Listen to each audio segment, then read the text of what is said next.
Good morning and welcome to the regular meeting of the Board of Water and Power Commissioners. Today is Tuesday, August 26th, 2025. This proceeding is being broadcast on Channel 35. The exact broadcast times can be found by contacting Channel 35. Board of Water and Power Commissioners, please stay present for roll call. Commissioner NURIT KATZ. Present. President Richard KATZ. Present. I'm sorry, I'm turning on the microphones. Commissioner LEHRER. Present. Vice President MCGRAW. Commissioner PINDER. Present. 4 board members, a quorum is present. Mr. President.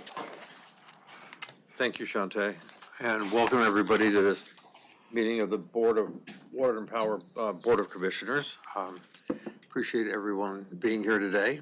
We have a long agenda we're going to try and get through efficiently and in a reasonable amount of time. But we'll start public comment.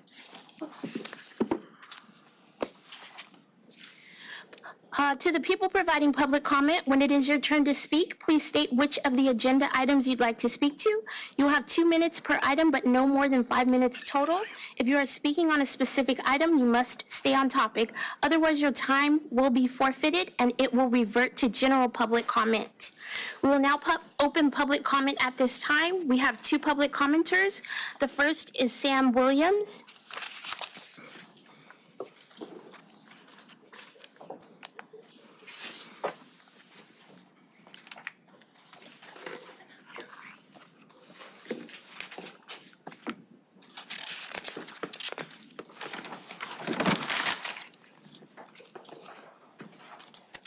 We ready? Yeah. My name is Sam Williams, and I appear today as a former LADWP employee who has suffered through 5 years of malicious and egregious acts by this department. I was constructively discharged after LADWP repeatedly ignored my disability rights under the Americans with Disabilities Act. Instead of providing the reasonable accommodations required by law, LADWP and its representatives resorted to fraudulent and fabricated restraining orders, discriminatory practices, and retaliation that left me without employment, income, or access to proper medical treatment. These actions were not isolated mistakes. They represent a pattern of abuse and civil rights violations carried out under color of law and knowingly inflicted upon me despite my documented mental health and physical disabilities. For more than 4 years, I have been forced to fight for basic rights, rights that should have been respected from the start.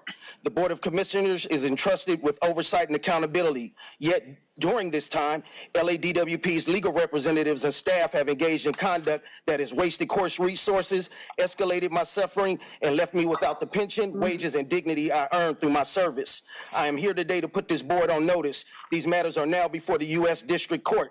The lawsuits I have filed seek accountability, damages, and injunctive relief.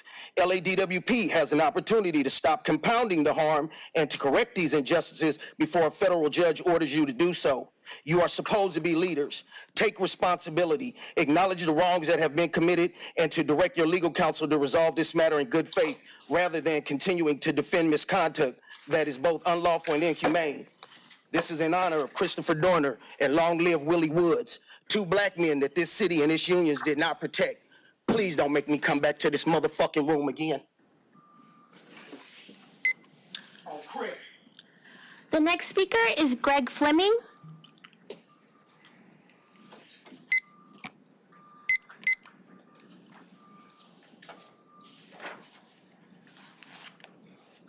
Thank you. You guys ready? Yeah. I'm Greg Fleming with Pavco Construction. We are a small business enterprise. We've been working with DWP since 2016. May 13th, your staff recommended award of this contract, Group 1 to SE and Group 2 to Pavco. We are $1.27 million cheaper, and this board approved those contracts. DWP uses a company ISN to grade a company's safety. Because today we are graded below a B, DWP is taking Group 2 away from us and giving it to SE. But ISN allows for a variance. I informed your staff prior to the May 13th board meeting that we would need a variance. Also, the notice of intent to award this contract was published May 21st, a week after this board approved both those contracts. Now, yes, we've had injuries, but we are not an unsafe company. We have a dedicated safety professional. We have daily safety topics and incentives. Management meets bi-weekly to discuss areas for safety improvement. We do all the things responsible companies do to create a better safety culture. Multiple times I asked to discuss our safety program with your staff, but rather than meet, they simply declined to execute our contract. A $50 million contract is being taken from us and given to a large corporation. SE Pipeline, a corporation whose XMOD factor in 2025 was 1 point higher than ours. XMOD being a 3-year indicator that our safety performance has been basically the same over the last 3 years. For 9 years, there's only been 2 competitive bidders on this contract and your blowout contract, S&E and ourselves. During this time, we've saved DWP over $25 million by participating in this bid. We hope DWP reconsiders working with us to obtain this safety variance, as without it, we may no longer be in a position to bid your projects. Then S&E is going to have no meaningful competition, and it will affect your pricing. As a small business enterprise, losing this $50 million contract is devastating. We believe it's in your best interest to execute this contract that was awarded to us back in May. And thank you for taking the time to hear me. Thank you. We received one e-comment from Mr. Greg Fleming, and it has been distributed to every member of the dais and posted at ledwp.com. Public comment is now closed. Thank you, Shantae. Comments by commissioners? Anybody? Okay.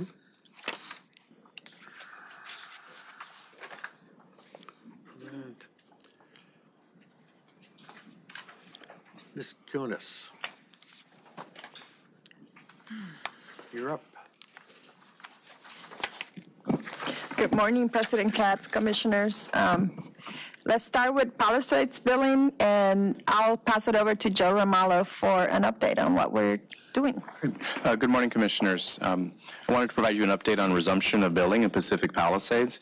You may recall at a previous meeting I reported that we're resuming meter reading and billing for customers that are billed on a monthly basis, on a monthly billing cycle. These are primarily our commercial customers in Pacific Palisades in late July through the first week of August. I'm pleased to report that that process has been completed.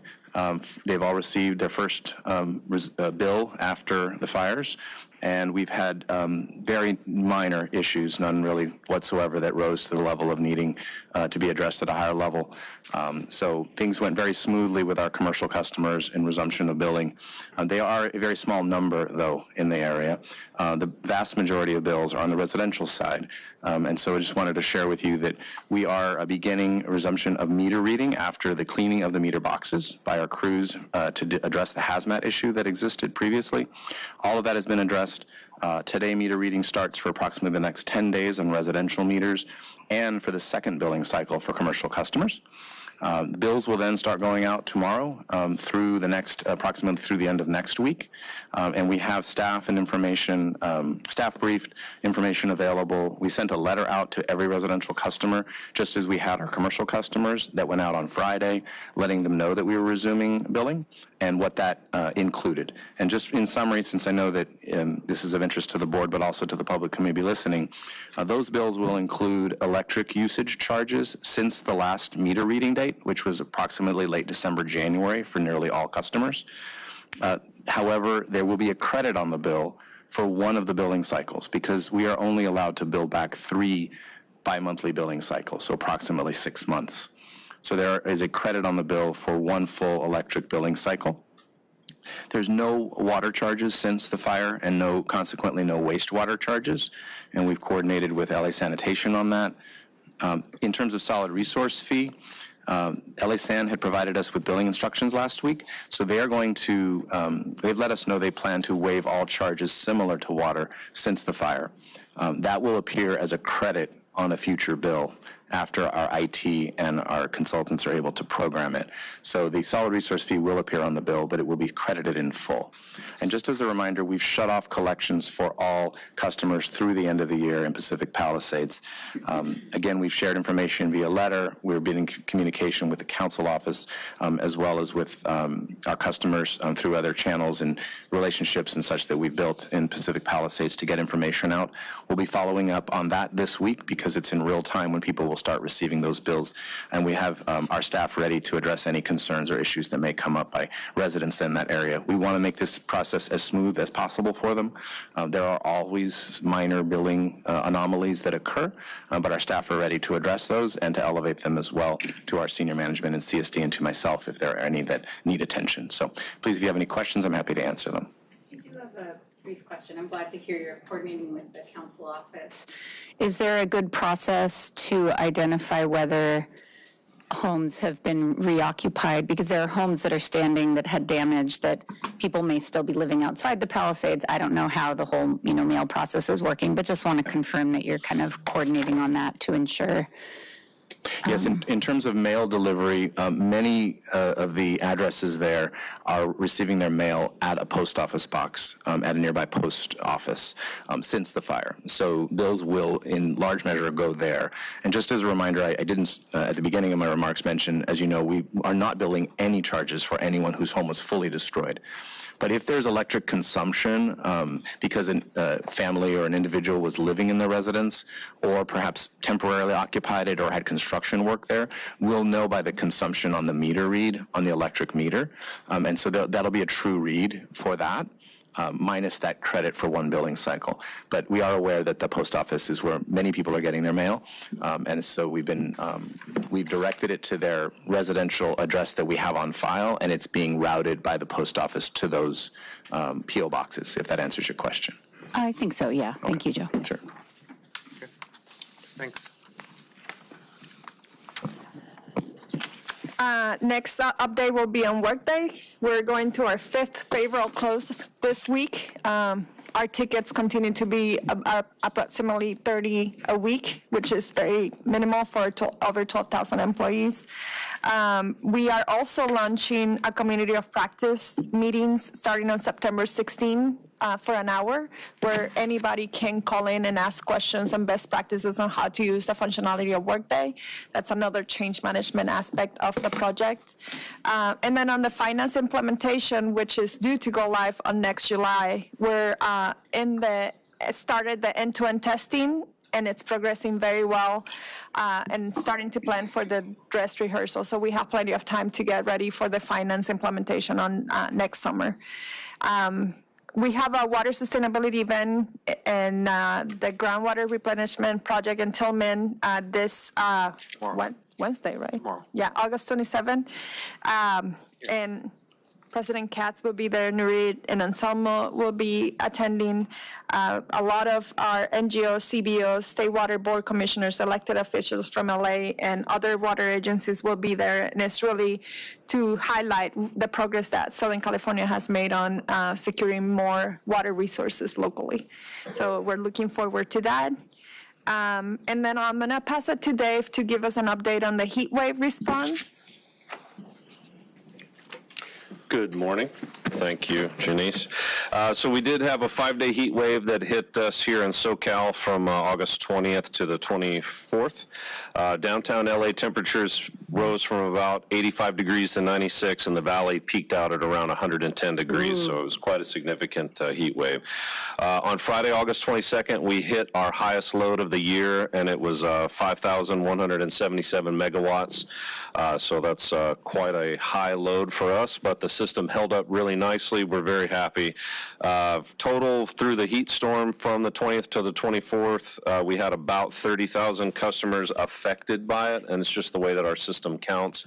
It could have been a blown fuse, low voltage, customer calls in some way, shape, or form. We had 75 outages altogether, and our peak outage number was 6,000 people on August 21st at 7:34 in the morning, and that was because of a car hit a pole and brought some conductors down, which for some reason never seems to fail in the middle of a heat storm. Is something happening behind me? I shouldn't. No, sorry. Make sure no one has a stick behind me. If they start a strafing run, we'll let you know. Thanks. Thank you, sir.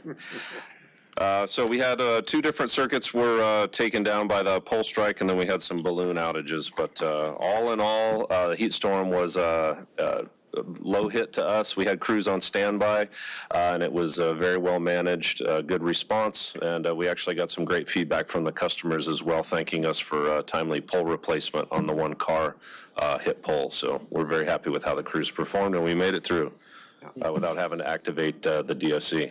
I'd also like to bring up Emil Abdel Shahid to give us an update on the Barclay Hotel housing project. Last board meeting, we were approached by the owners and the developers, so we've had a chance to meet with them and just wanted to let the board know where we're at with that.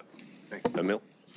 Good morning. Emil Abdelji, Director of Power, New Business, and Electrification. So just a couple of points I wanted to bring up. So the Barclay Hotel is currently receiving permanent power. There is service to the building. There is failed equipment inside the building, internal, so that is outside of our hands, and we're working with the customer to develop a restoration plan for that equipment. Because they need to increase the load, we are working with them to design a station that's going to be built in the building. So that's what's preventing us from getting additional power to that building right now. That being said, the folks that were here last week, we have invited them to our monthly update meeting so that they can get firsthand information on what's happening with the project. And we'll continue to work with the Barclay Hotel to get them to the finish line as quickly as possible. Great. Thank you. Appreciate the update. Thank you. Thanks, Emil. That's it for the power system. And then today is Women Equality Day. It's a day that we celebrate all of the accomplishments of our women in this department and throughout the nation and history. And so I just want to congratulate all the females that we have here that worked really hard to make this department as great as it is. And also this is... At the same time, serve as an example for much younger. Correct. A role model to new generations of women that want to be in the utility industry, STEM fields, or administrative forces. Or frankly, never occurred to them they could be, and they can look around here and see what the future is. Correct. Yeah. And then this is National Emergency Management Awareness Month, and if anybody can talk about emergency management, it's DWP this year. And I just want to congratulate and thank our EMD organization here, leading by Soraya and Mona and the whole team that has really helped us through serious emergencies this year and made us better. I mean, even the heat wave, we had an after-action report last year. A lot of those measures were already implemented, and it already shows on how the system is responding better. And so I think emergency management is becoming blue sky operations for utilities based on how climate change is impacting the way that we're having to deal with. And it's one of the areas that we have to continue to work on and get better. We're never done, like safety. Mm-hmm. And lastly, next Monday is a holiday, it's Labor Day, so we celebrate all of the social and economic achievement of workers and our labor partners, and acknowledging the vital role that every individual plays on the workforce. So I want to congratulate everybody on that holiday. It's not just a barbecue day, but it's also all that we work every day to make U.S. such a great nation. That's all I have. Great, thank you. Okay. Moving right along, Mr. O'Connor, ratepayer advocate.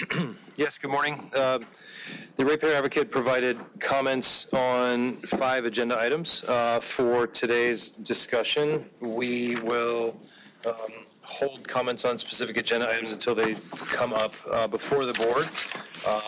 For those items, however, that are slated to be put either over on other items or that will not be up for discussion when the time is right, we can layer those in.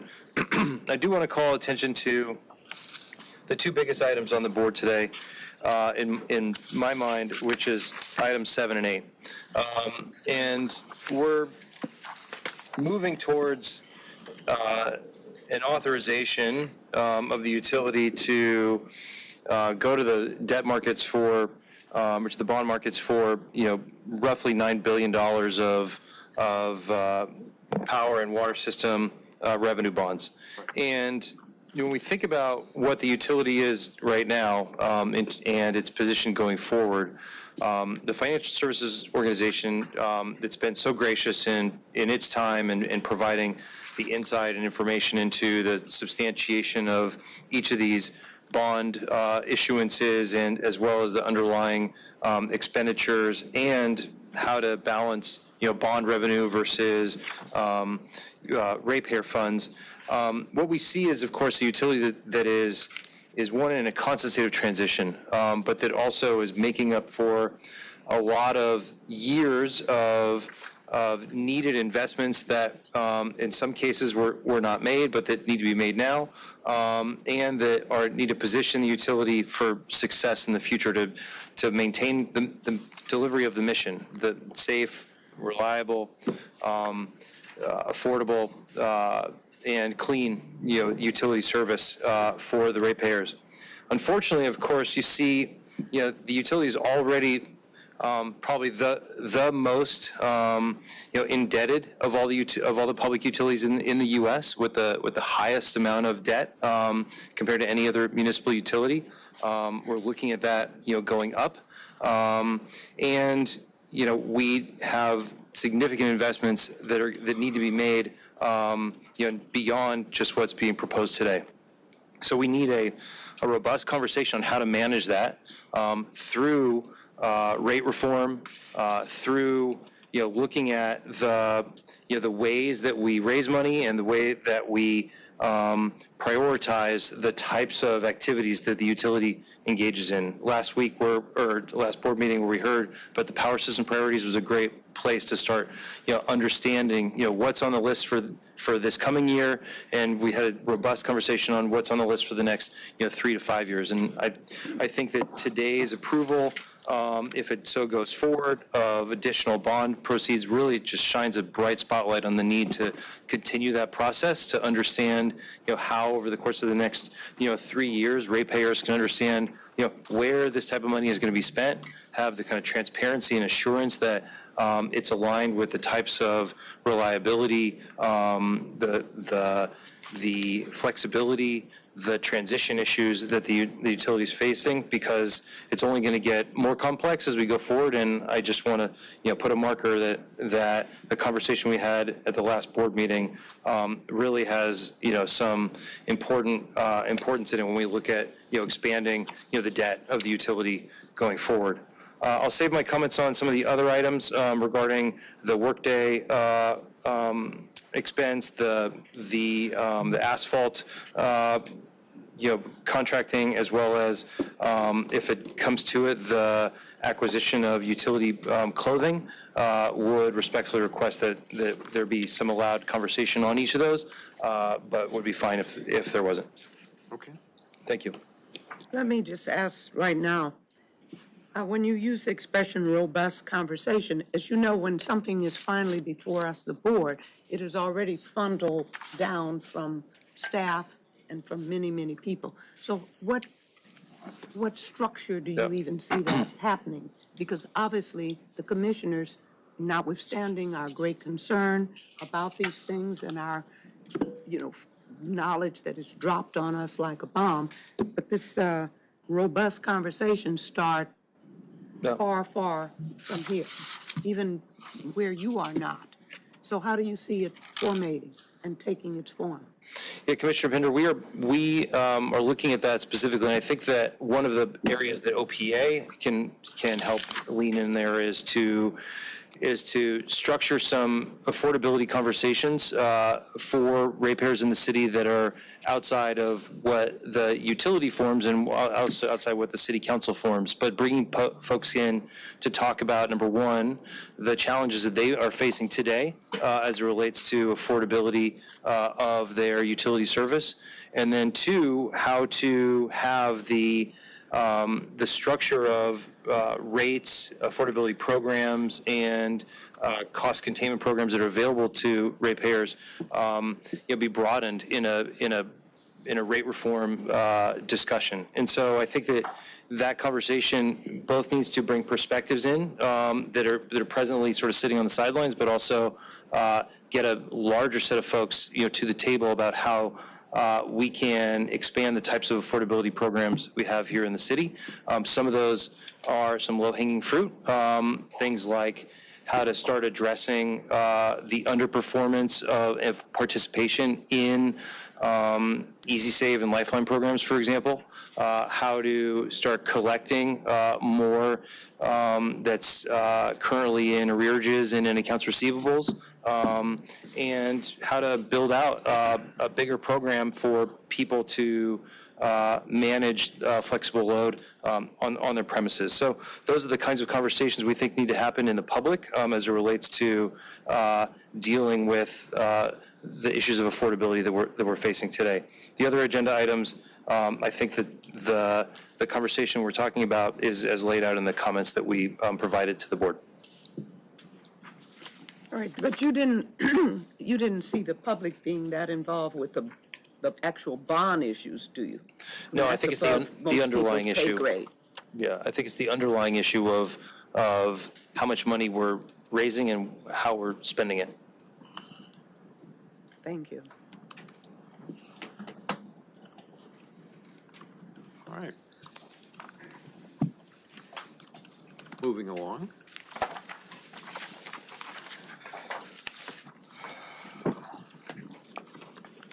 We're down to the, we're on item G on the agenda.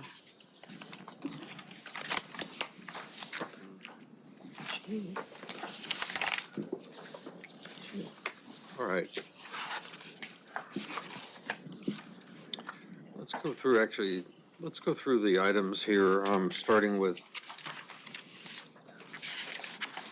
N1 and see if there's comments on that. We'll go through them quickly before we take them for a vote.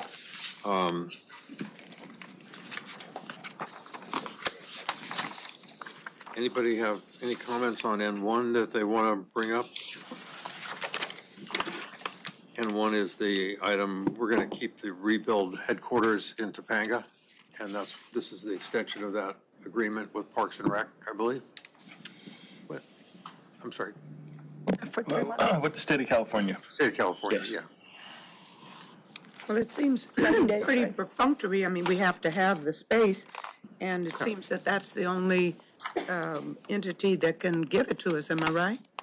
And it's where we've been operating Yeah. since the fires, so it's a continuation of the existing arrangement for a little bit longer, as I understand it. Yep. Yeah. I would move approval of this matter. Second? Move in second. Any objection to all members present recorded as aye votes? Approved. On N3, I'm sorry, on N1, such shall be the order. I'm taking them individually, they discuss there's a lot of different things going on here. N2.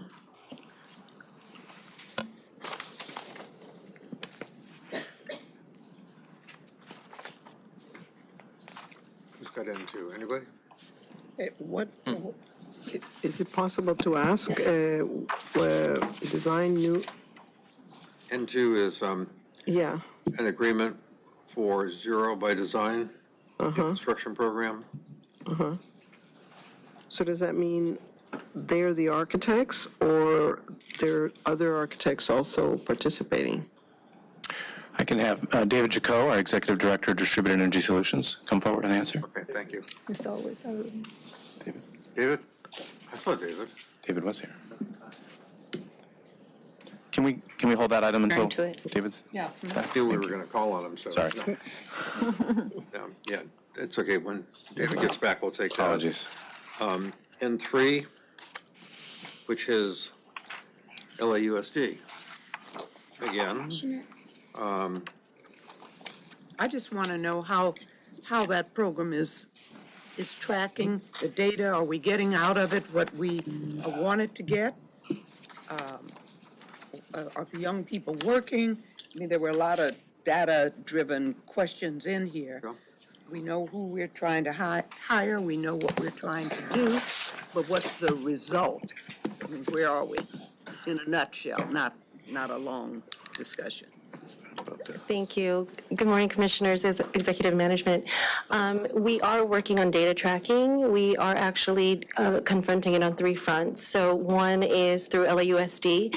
They're working on developing a new software or utilizing a new software that can actually text message the students that have graduated from the program.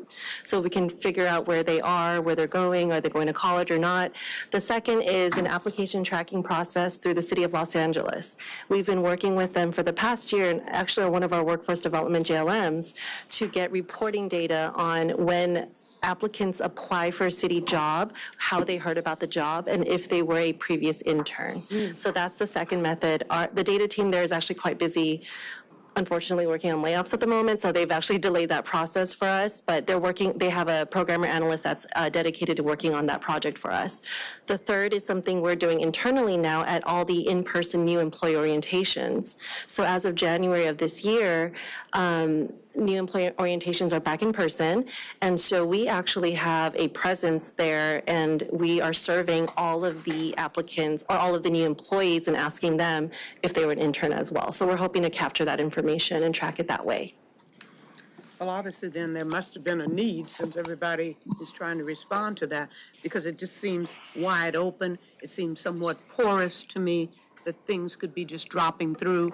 I never want to see us throwing good money after bad, and we'll never know if it's bad if nobody ever tracks it and tells us. Agreed. Thank you for asking the question. We can go through the PowerPoint if you would like. I think it's just 2 slides.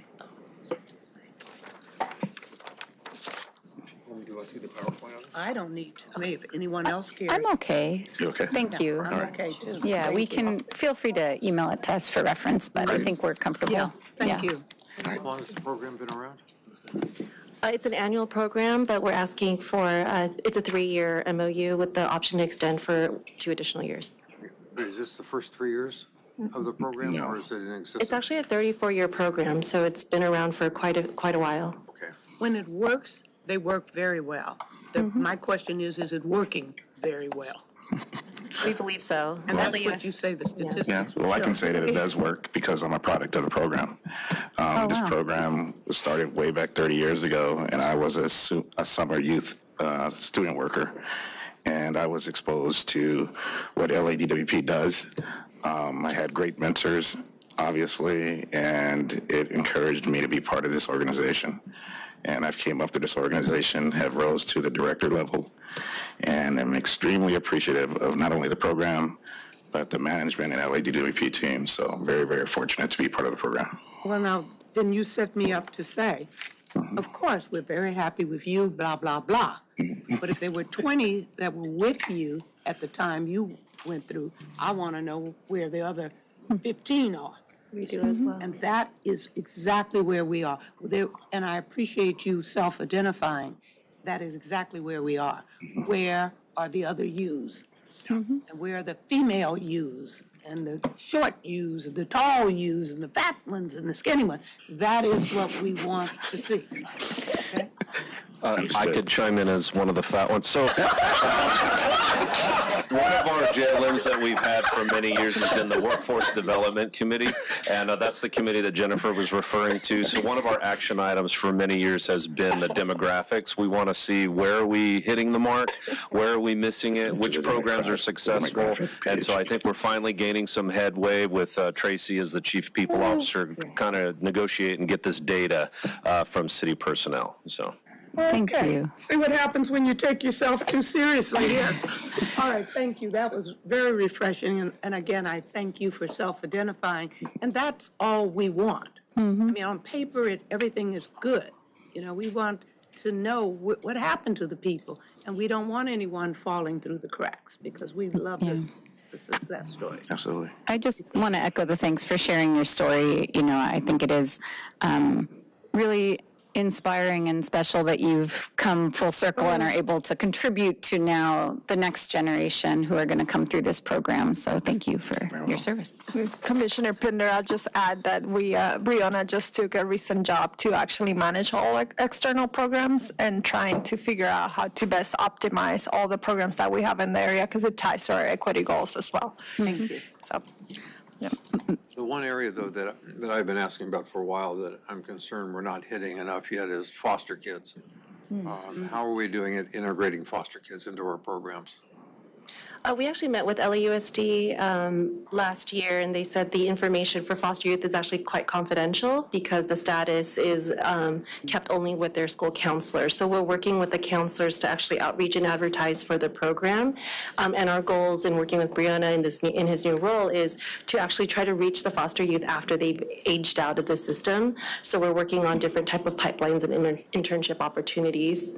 But we are outreaching specifically with school counselors across all the districts, so that, or all the different areas of LA, to try to reach that population as well. LAUSD has mentioned the focus, though, is to make sure that they have the social, network and the needs, or to address their social needs as well, and make sure that they actually attend class, because that's the most important part. Since their housing is unstable, they just want to make sure they have a secure situation before they set them up with jobs. Well, I appreciate that, and I appreciate the challenge of having worked with foster youth before in a program that DWB was involved in. So, if we're not getting to them before they age out, then it's too late. We need to figure out a way to engage with them while they're in high school so that they have an option when they age out. Because otherwise, they're looking forward to a world of hurt. And foster kids have had a pretty rough life, and so we've got to do a better job, or whatever I can do to help, but we need to figure out a way to, and I understand the confidentiality problem or issue, but there are organizations that work with the foster youth, and Yes, and we are exploring some of those organizations. We have been exploring a partnership with LA Urban League and also Unite LA, who actually have foster youth programs, but our focus right now is that we want kids that are transitioning out of the foster care program. That way we can expose them to what we do here at LADWP. we got to look at both. I mean, the ones that are aging out, but also how do we help the ones that haven't aged out yet and need a future? So, All right. Agreed. Shall we? Yeah. May I? Yeah. Motion to approve item number 3. Okay, a motion and a second. Right. Let the record show that, no, John. She's out on this one. Oh. Hang on a sec. Yeah, she's recused on item 3, so. Yeah. we're good to go. Yeah, so we need to finish the vote Yeah. before she comes back. Right. So, motion second, and 3 members present as aye votes on number 3. That motion passed. And now, we'll get LEHRER back in the room. And David Jaco is available if you wanted to hear on item 2, sir. David? Welcome. Yeah, let's just hold a moment because it was Commissioner Lehrer's question, and maybe wait till she gets back in, if she's on her way back in. You're right. There she goes. Okay. We're back on item 2 again. This was the one I think. On the net zero by design.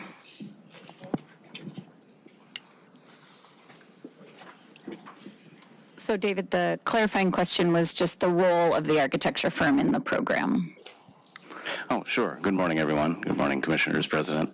We do have a presentation if you'd like to see it, but very briefly, the role of the firm is to assist with evaluation of measures, but primarily it's to help us market the program through architectural and engineering firms.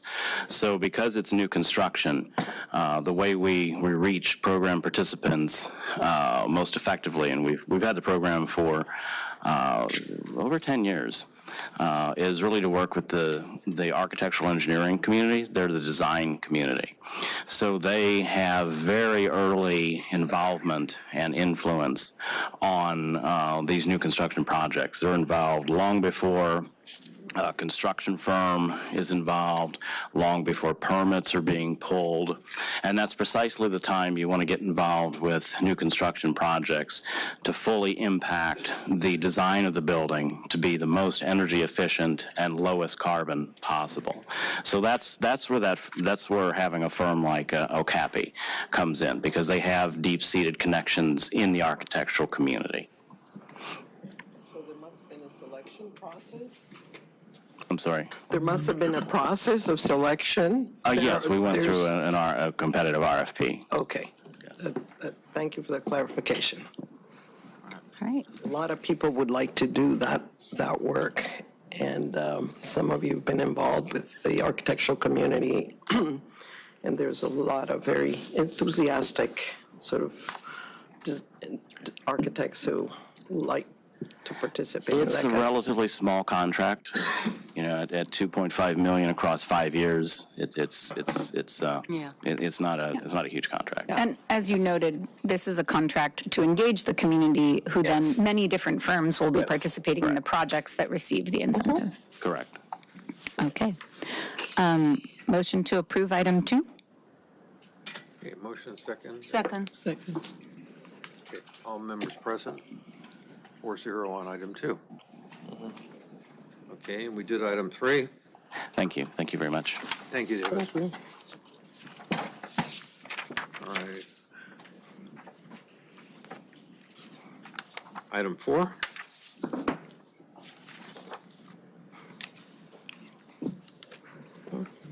No questions on item 4 from me. Yeah.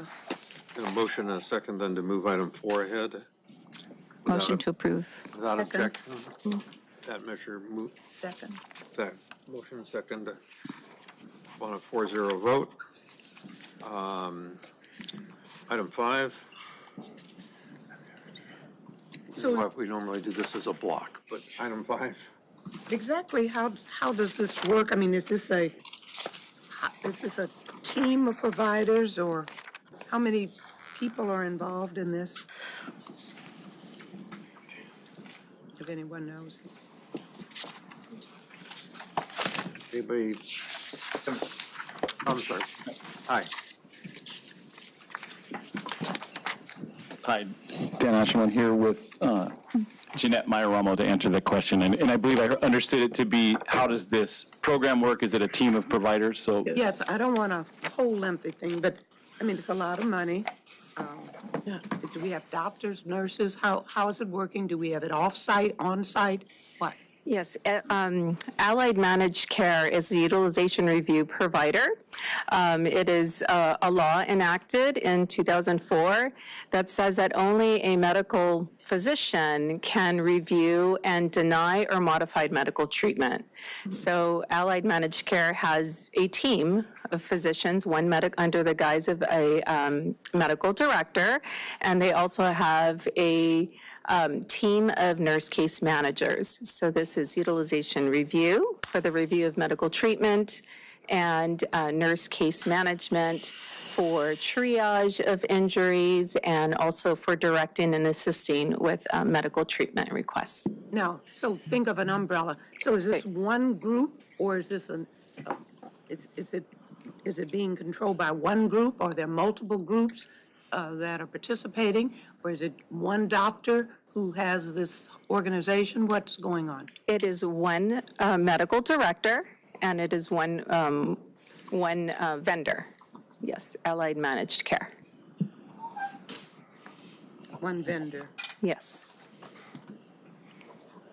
and it went through the competitive process to get to this point.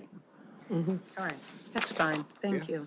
Thank you. No, just, it sounds like something you need to do. It ensures overall compliance of our workers' comp program, Yes, so it's yes. required by law. Yeah.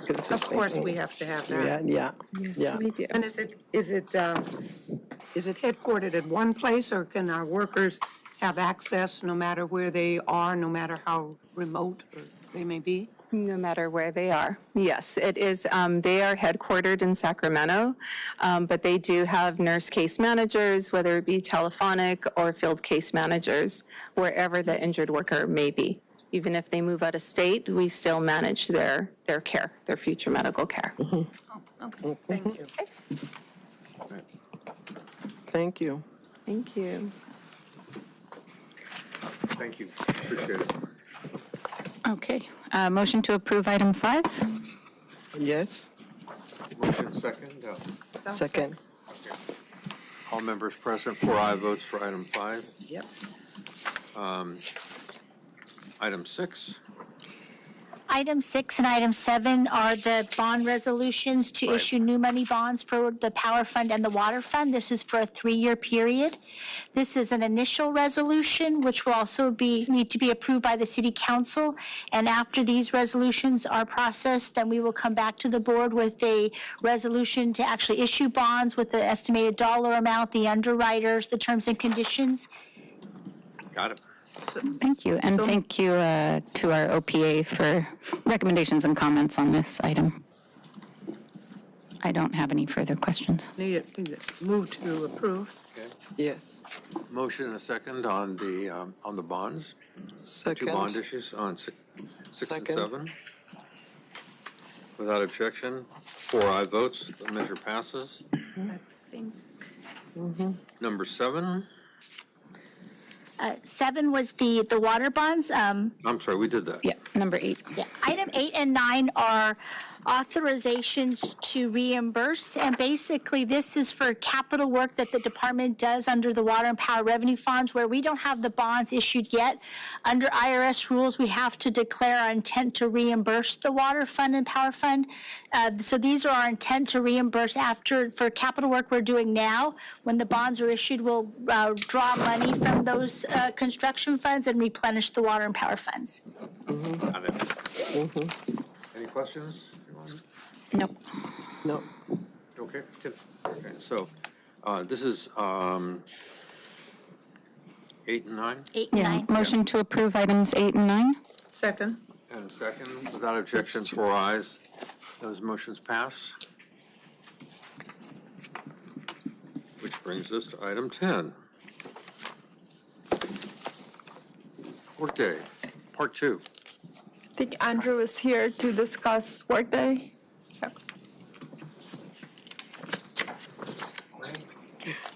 Andrew Hurd. I'm an assistant director with our Information Technology Services Division. I report directly to Norma Grubb, our CIO, CAIO. I am the contract administrator over the Workday ERP project. Of course, ERP, an acronym for Enterprise Resource Planning. There can be many parts of an organization's business that can fall under an ERP. At this time, we are proposing and pursuing HR, human resources, payroll, as well as financial management. As you are likely aware, we have successfully rolled out the first phase of our ERP project, which covers our HR and payroll. So kudos to the department, external stakeholders, such as our union labor partners and others, for all of the efforts, all of the collaboration to make it a success. So as you're likely aware, we did roll out on June 16th, 2025.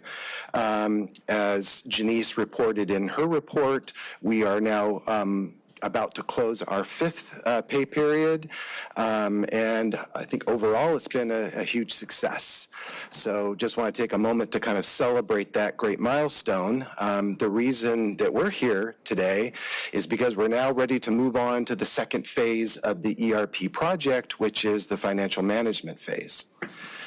So this phase has lots of different financial management related aspects of functionality, has a lot of integration to some of our present state systems. We wanted to avoid a big bang of the ERP, which is why we split the ERP project into 2 phases. And since we just went live with our HR and our payroll phase, we needed to extend the finance phase. One of the other kind of important things to note is that it's very difficult to go live with our financial management phase outside of our fiscal year. And our fiscal year goes July 1st through June 30th.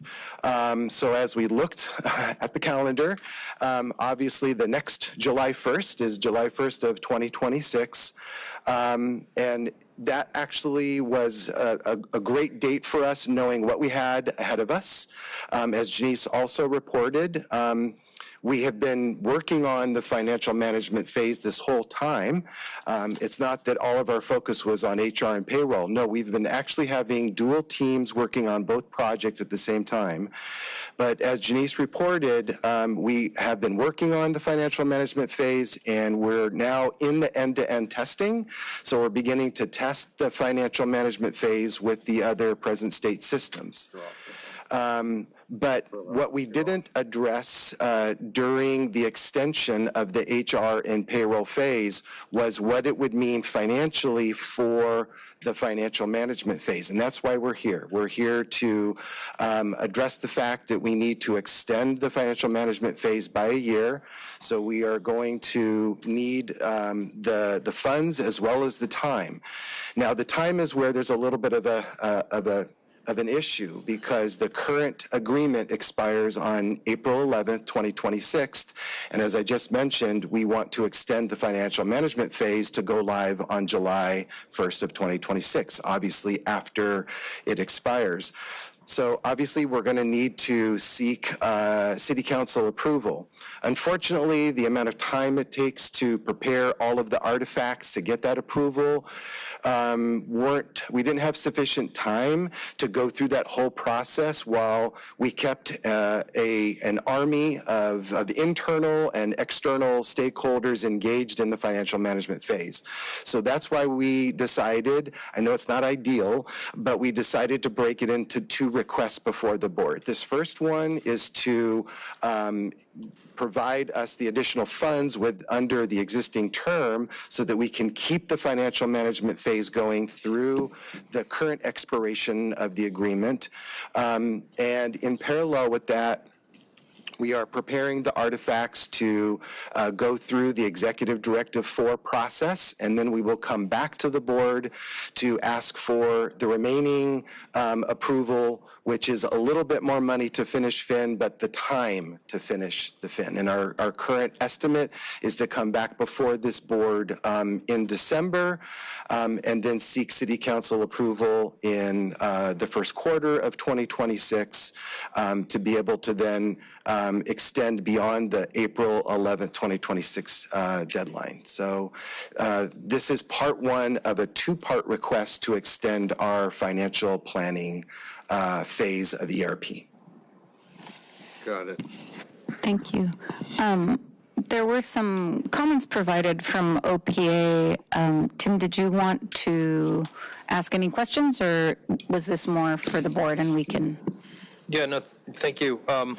And thank you for meeting with OPA in advance of this item.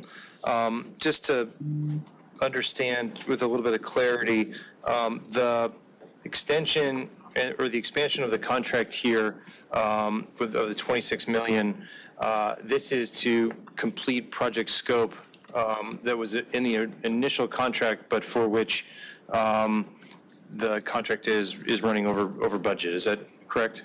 Correct, yes. I mean, because of the time, there's a budget that goes with the time. Right. And so the time that's over budget, our prior conversation was that this is obviously a very complex integration, that we're talking about deploying a new platform, and to essentially replace a 30-year, piece of equipment or of technology that currently exists, and that it would have been hard to foresee this kind of delay at the outset. Is that sort of your thought there? Yeah, I mean, this is the kind of project where you kind of don't know what you don't know. You really have two options. You either need to do a project before you start the project, and that first project is to do that deep dive into what it's really going to take, and then be able to generate the project plan that would be reflective of what it's really going to take. And getting that kind of intel is very challenging and very difficult. So sometimes you do your best effort, and then you just start, and you then start learning these lessons. I will say that this is not our first foray into ERP. The first foray into ERP for the department was CIS. That was our first effort at really going in and taking our legacy systems running on our mainframe and replacing them with modern technology. And while CIS was ultimately implemented, there were a lot of lessons, obviously, that were learned from CIS. And we wanted to leverage that, and one of those lessons was don't rush. Take the time you need to do the organizational change management to ensure that the organization is ready to move with you. So I think that informs a bit of this, because we tried to learn that lesson. Yeah. And there were certain checkpoints where we realized, could we force in HR and payroll? Maybe, but then we would be repeating the mistakes that we made with CIS that we wanted to avoid. Yeah, so totally get that. And OPA, obviously this is a really important project. We're like very far down the road, making sure it gets done right is something that we certainly support. When you don't do that beforehand evaluative exercise, two things happen. Number one is sometimes you have a project timeline that slips and goes over budget. And so when you're making your decision about, hey, is this a project we want, going forward, the board doesn't have the full context to say, okay, actually, here's what it's going to cost, to get this done. So the board approved a $131 million project, but now it's actually, 157, right? So, would the board have made that decision, at the outset? The second is, when you look at competitive bidding processes, someone may have bid in, a project that they felt was a bigger scope, and maybe that's what actually would have been needed.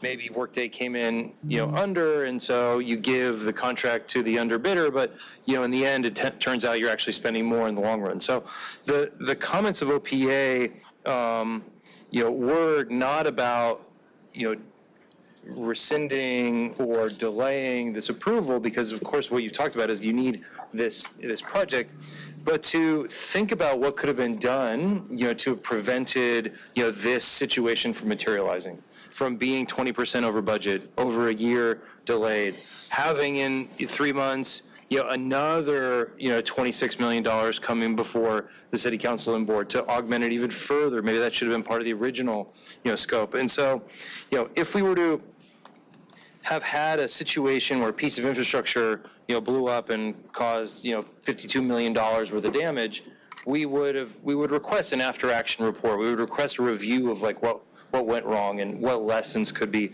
learned. And we would respectfully request that in technology implementations or projects that have these kinds of overages, that be captured, the kinds of comments you're making today, but also should, for the next one, we engage in a pre-project scoping exercise, to evaluate what really is, needed. Second is, one of the points I think that you talked about is replenishing a contingency reserve here, and we understand that, the name contingency, is sort of it's nomenclature and sort of in contract language, but, I've been reading the board letter and resolution and talks a little about that, but it also articulates that some of that spending is already kind of earmarked in some places. The presentation you gave before the board today didn't say what those places were. The one that you'd given to OPA did, and I would respectfully request that the information you provide to the board identify where contingency dollars are already essentially effectively spent, because they're no longer contingency, right? They're kind of project budget. Sure. Yeah. Thank you. Thank you. Thanks, Jim. And my only comment is that, as you said, early on, theoretically, this should be something that should have gone before the city council. And now we put it in a structured it technically, so it didn't get before the city council. No, it did. It'll go after us. It'll go after? It'll go. Okay, that's what I wanted. And it originally did too, yeah. All right. So, but Thank because you. we're extending the time, it has to go. And I'll just add some comments. A couple things that Tim mentioned that I agree with. One is a mature PMO that understands a business case and understands what it will take to deploy a project like this. I just have to put into context that this project, it's on the heels of the CIS issue, and the organization was, rightfully so, very afraid of deploying an ERP system again. And so we had to go through some of that change management process to get the organization ready to deploy. We have been working on a stronger PMO to understand schedule, time, and resourcing.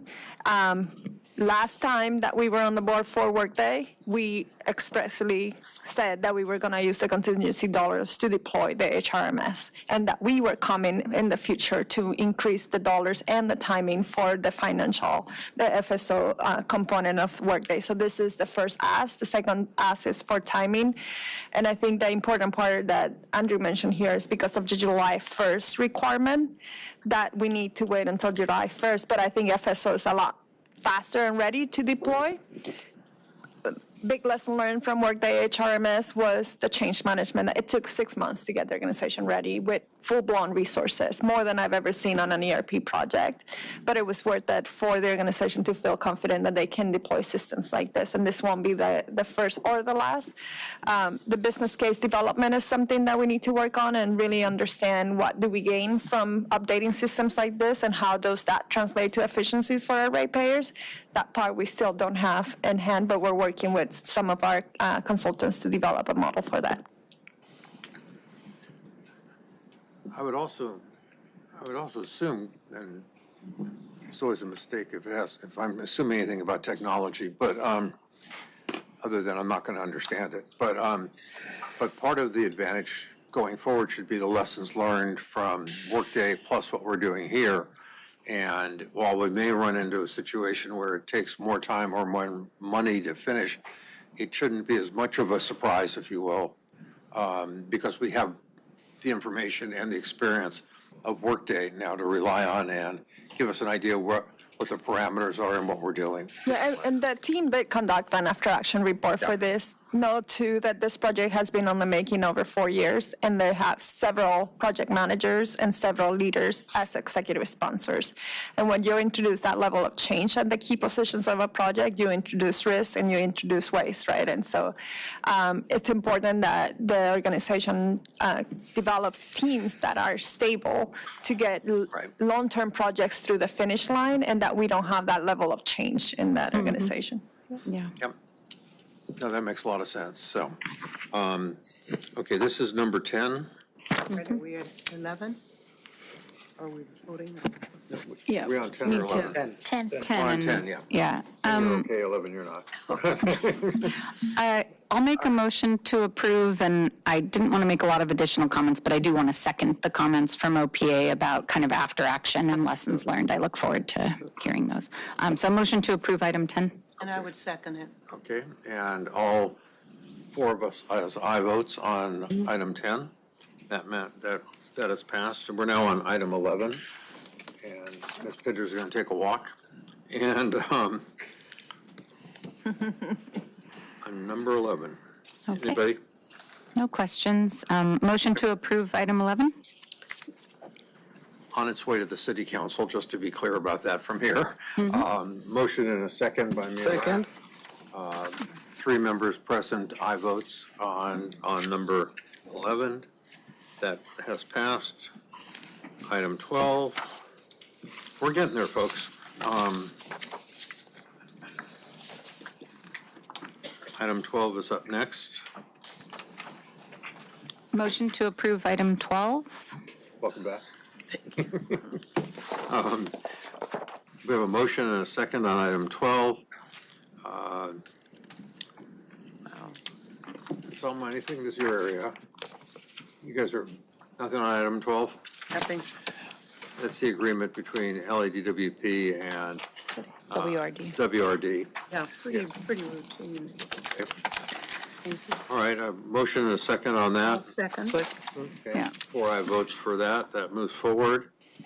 Item 13. Item 13, OPA raised what I think are important concerns, and in fact made a recommendation that we should wait an additional board meeting if these concerns are not explained. So I'd like to kind of bring those questions forward regarding the pool of contractors and why there was not more competition in this case, and anything that you'd like to explain about this contract. I'd also be curious, if we do have to hold, what the impact on operations would be. Sure. I actually have the staff from Water Distribution Division, if they can come up and they can provide you with a response. I believe also Supply Chain Services, who works with us on the pool of candidates, can provide some feedback as well. Thank you. Noted there was also public comment on this item as well. Yes. So what should we do first, the public comment before or after? The public comment was earlier. Oh, you want to sit over here? Sure. Oh, that was the gentleman who was correct. Yes, the Small Business Center. Yes. Mhm. Thank you. Okay, howdy, folks. Good morning. Good morning, Commissioner. Go ahead. My name is Tui Moj. I'm the Assistant Director in Supply Chain Services. I'm Earl Moosbrugger. I'm Water Distribution Division, Manager of Construction Support and Procurement.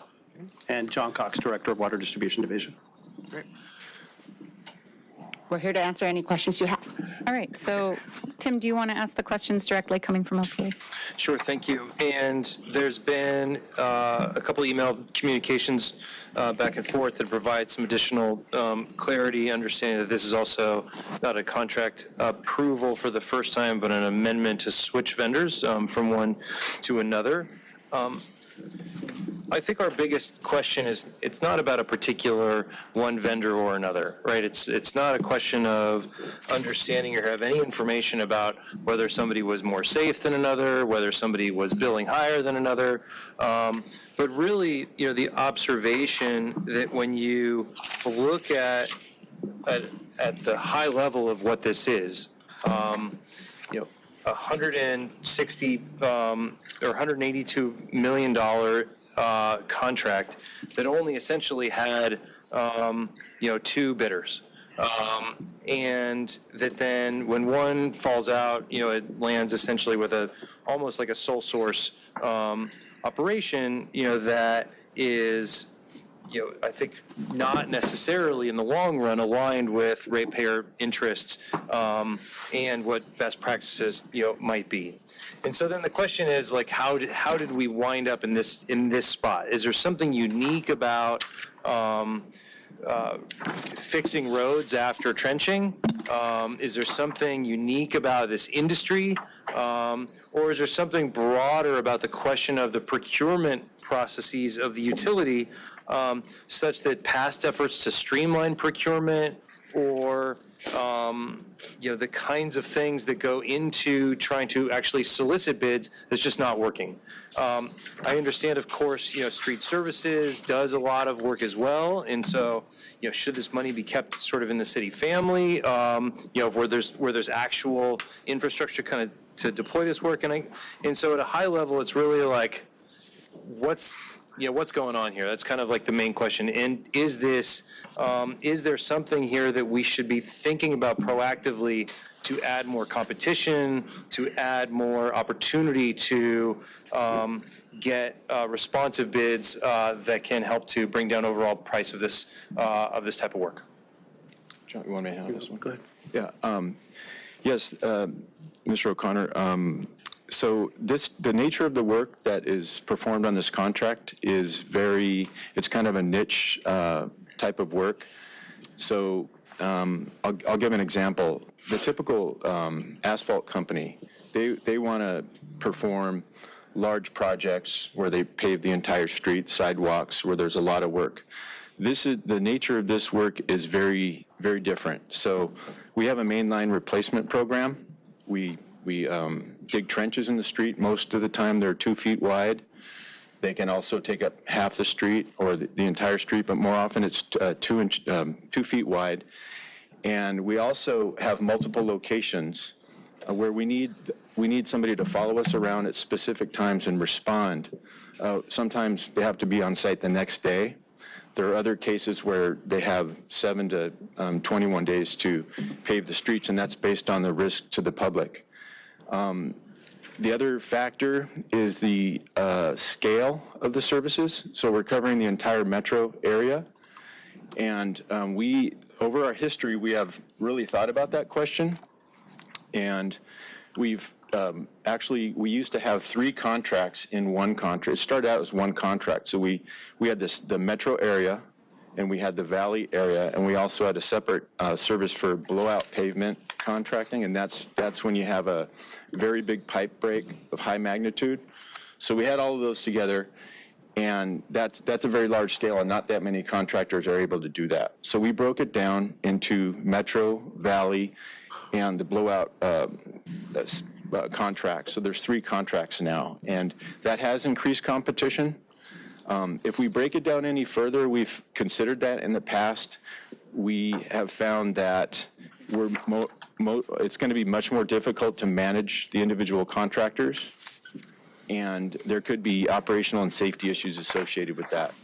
There's also an economies of scale when you have a company that's able to procure materials and services in bulk.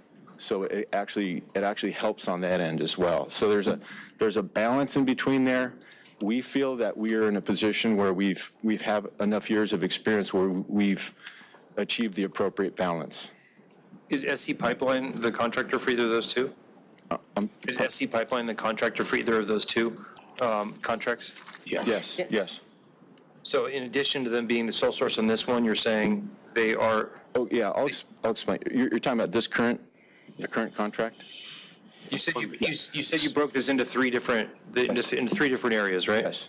Yes, and now I'll explain it. So we went out to bid, we put 2 contracts together on one advertisement, and that was for trench paving services, metro area and valley area. So there were actually 2 contracts. This is only one of those contracts. So SE Pipeline had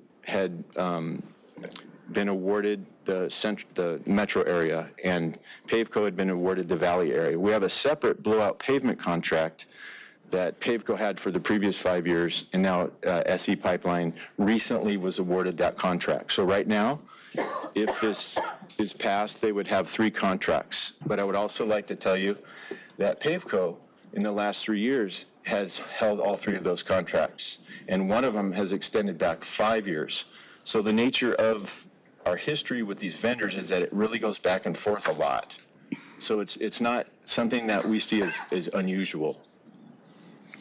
Except Pavco says if they get it yanked from under them, they may not be able to provide service to the city going forward. And we did carefully consider all factors. I can get into the reasons why we're recommending this, but it has to do with the safety rating. If you would like, I can expand on it. No, it's fine. So just in some, OPA, especially given the comments today, that if a contractor that, may get their contract removed from them is unable to provide service to the city going forward, and so that leaves the city with only one contractor to provide this type of work. And, this being such a bespoke, kind of niche thing, if like that contractor goes away, there's no, number one, there's no alternative. And number 2, it doesn't leave the city in the best bargaining position to find like the best, for ratepayers. So in unique situations, it may require unique solutions. And so I would, I think the ratepayers should expect probably the department to do more than ask if other bidders could come to the table, but to develop a proactive strategy to get more bidders to the table. So, can I add something? So we understand the issues we have in our RFP process, and we have deployed a consultant to do a Kaizen event to map the end-to-end process. That includes also the department's water and power, because there's a part of the contracting process that goes back to the functions to really streamline the process and get consistency across with systems that support the overarching RFP process. It is one of our biggest constraints to get contracts out through the door. And so there's a lot of work going on as we speak with that organization. We also had to completely change the leadership of the organization. I think you're new into your role as of when? 2 weeks ago? 2 weeks ago. And so we are working diligently and getting the procurement organization and the RFP process to get to the level that we need to see based on the volume of contracts that we see, the dollar value of contracts. And we actually are contacting some of our vendors for their input to see what else can we do differently based on what they see from others in the industry. So your comments are valid, and we're working on it as you're bringing them. I think in this process, my question to Anselmo will be, I don't know how critical this is to be approved today versus having a couple more board meetings to discuss the ISN issues with the other organizations so that we have a competition. So we currently have a contract for paving services, expires November. So we do have some time. This contract was here to replace that one once it expired. So if the board chooses to hold off on considering this proposal to award the contract to S&E, we can certainly come back later on, but perhaps provide additional information as far as the concerns that we have when it comes to safety, which is the main reason why there was a recommendation to award away, in this case from PAVECO. We can also get more information on the efforts made to attract more bidders. Typically what we find is that we will do a lot of efforts in trying to get additional bidders, but then when it actually comes time to bid, a few of them only bid on these jobs. I think my staff has been able to articulate that the challenge is that most of the large paving companies are looking for jobs where they're paving curb to curb, and they're doing blocks at a time. For us, you're doing only a couple of feet. So consequently, from an economies of scale, it's probably not as attractive. But we can certainly look. The other thing that we can do too is that we can talk to some of the other utilities in the area and see who they use. But certainly DWP being the largest municipal utility with a distribution system, it's hard for us to compare, but we can certainly look out and see who else is out there, you know. I have a question, but Richard. I was going to say, why don't we kick it to the next meeting? Sure. Let's try and explore that. I'm curious more in the safety issue you started to raise before, because that's, I think, something we're all concerned about, and reading between the lines, there was more to that than you had a chance to explain today. So I think it's worth looking at. Sure. Take a deep dive on that, Anselmo, and you said that we're covered. So, you know, yes. I almost had a sense the way you were, you know, the way we've been going through this, that they take turns on who's going to get the contract for a couple of years. Because we have all one company, you know, doing three. Then we have 3 years later, we have one other company doing all three. And Yeah, I would also be curious, so two things. One with maybe I'm misunderstanding, but this idea that this vendor could not do work with the city in the future, it seems like that's not really the case if they were to correct their safety rating, correct? That's correct. I think the comment that the gentleman made was more about their ability to bid in the future, maybe because of their financial situation, not because the city is not allowing them to bid in the future. I mean, I have a lot of empathy for that, but I don't think that's our responsibility as the city to be concerned about whether our contracts are providing livelihood or success for a company. I think, you know, we need to have the standards that we have around safety, and if the company can meet them, the company can meet them. So I would like to learn more about it and see if these standards are warranted and make sense, but I wouldn't want to sacrifice on safety standards only because a potential vendor might be facing financial hardship. That is exactly my statement. While we could feel sympathetic, we don't want to get into that level about, oh, I'm going to go out of business if I don't get the contract. That's not what we're about here. Exactly. The safety issue you mentioned, I mean, you are the experts in this. You're used to doing this. This isn't about just someone coming up and they're not happy how the bid went. Yeah. I mean, it goes both ways here. Yeah, So continue and just be focused when you come back and answer what we seem to want to know. We look forward to that. And then my one last question, if you're coming back with this, would be, and I know often with intermittent work, it might not make sense, but I would be curious if this is something long-term that DWP could bring in-house. I mean, we handle so many different aspects of our repairs and maintenance. What would it take to do this ourselves? And maybe that's completely impractical, so, we can discuss, We but I can would be certainly curious. address that. I would say that typically this kind of work, we normally offer it to street services, city department, and they pass on it pretty much all the time. But we do offer it to our sister city agency to get the work done, Oh, that's who has good. the equipment and has Yeah. the knowledge. But for various reasons, they typically pass on doing the work. And for us, is it like we wouldn't want to invest in the equipment needed because we use it infrequently and it's a large capital investment, or why would we not want to do it ourselves? I will have to come back to you with an appropriate answer for that. I think that we focus on the installation of the main. We do some temp paving, but when we're talking about the permanent paving to make sure that the street is restored to pre-work conditions, Right. we use folks that do this on a regular basis. John, if you have anything you want to add on to that, No, just to say that that's the profession of Bureau of Street Services. That's not Department of Water and Power. That's what I'm going to say. Pretty soon we'll be criticized for, hey, you got the water, you got the power, now you're taking over the street. So the contracting out is really a reflection then of the lack of capacity or oversubscription of Bureau of Street Services than it is anything related to DWP in a way. That would be our assumption, but it's hard for me to comment on their workload. But yeah. Thank you. Thank you. Yes. We'll put it up there with street I don't lighting. want to do the streets. I'm already voting. I don't want to do the street. You also don't want the liability. Makes sense. Yeah. Do you want to plant Okay, trees? thank you for So clarifying. we'll put this over to next time and Okay. look for some more information along the lines of what Tim suggested in that yes, conversation. we will certainly talk about, the efforts in reaching out to additional vendors and also the constraints. I think you heard some of them today. We will clarify that.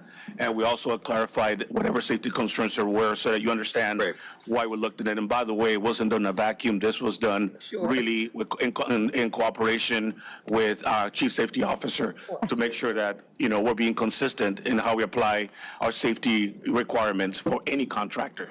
And John has some information about the number of bidders. Just to let you know, there were 8 bidders that actually bid on this contract with 5 subcontractors. Pavco is actually the highest bidder, but due to their lowest business, Preference, local business preference. local business preference, they were actually awarded the contract that they're moving over to SCE, or I forgot what pipeline company this is, so. So the local preference gave them, Yes, gave them preference. did what it's supposed to do. Yeah. And we did do an after-action survey to all the bidders. Only one company provided a survey, and they said the scale was too large for their company to handle. John, if you have that information, the information supplied to us by the staff was that there was only 2 bidders. So if you have the different information, we'd love to see it. Sure, no problem. We'll send it over. If I may clarify. And I mean this as a compliment. Since Mr. O'Connor has joined as the public counsel, I'll tell you that he's a 2-cup coffee type of guy. I have to have 2 before I can come in here. Got it. Thank you. I want to ask a question that you could deal with later, and that is, when they're doing these projects, is the opportunity to plant trees come up? And is the contractor given that opportunity? So you don't have to bring in trees? Yeah, we're talking about mainline installation and trunk installation that's being done by department staff, not contractors. Yes. So they're actually cutting in the public right of way. Yeah. So typically, we're not impacting, planting areas unless there is a service or something that's off the main that is going to be impacting, behind the curb. Typically, we're within the street right of way itself. Okay, so you're not doing anything in the curb? It's not the sidewalk, yeah. Typically, no. Okay. There are probably exceptions at times, but most of the time, the water main is being placed within the street section. Okay. So it's within that area, not where we have trees and plants. Just All saying. right. All right. Thank you very much. To be continued. Folks, thank you very Thank much. you. Thank you. All right, Okay, we're on number number 13. 14. 14, that was 13. We're on 14. I can make a motion if there aren't Yeah, questions. I assume 8% is a proportional share we're paying over there in Selma? Is that, You talk on item 14, the 8%? Yes. yeah, The 8%. Okay, that's it. It's our proportional share of the membership? There are 6 agencies that are part of the Colorado River 6-agency committee. LADWP happens to be one of them, and our portion of the fees to basically support that group is around 8% of it. Okay. If you have additional questions, I do have Dave Pettijohn, who actually is our representative on that group that can also provide additional comments. No, I'm good. Okay. I move to pass this. Motion second on 14, without objection. 4 aye votes on 14. 15.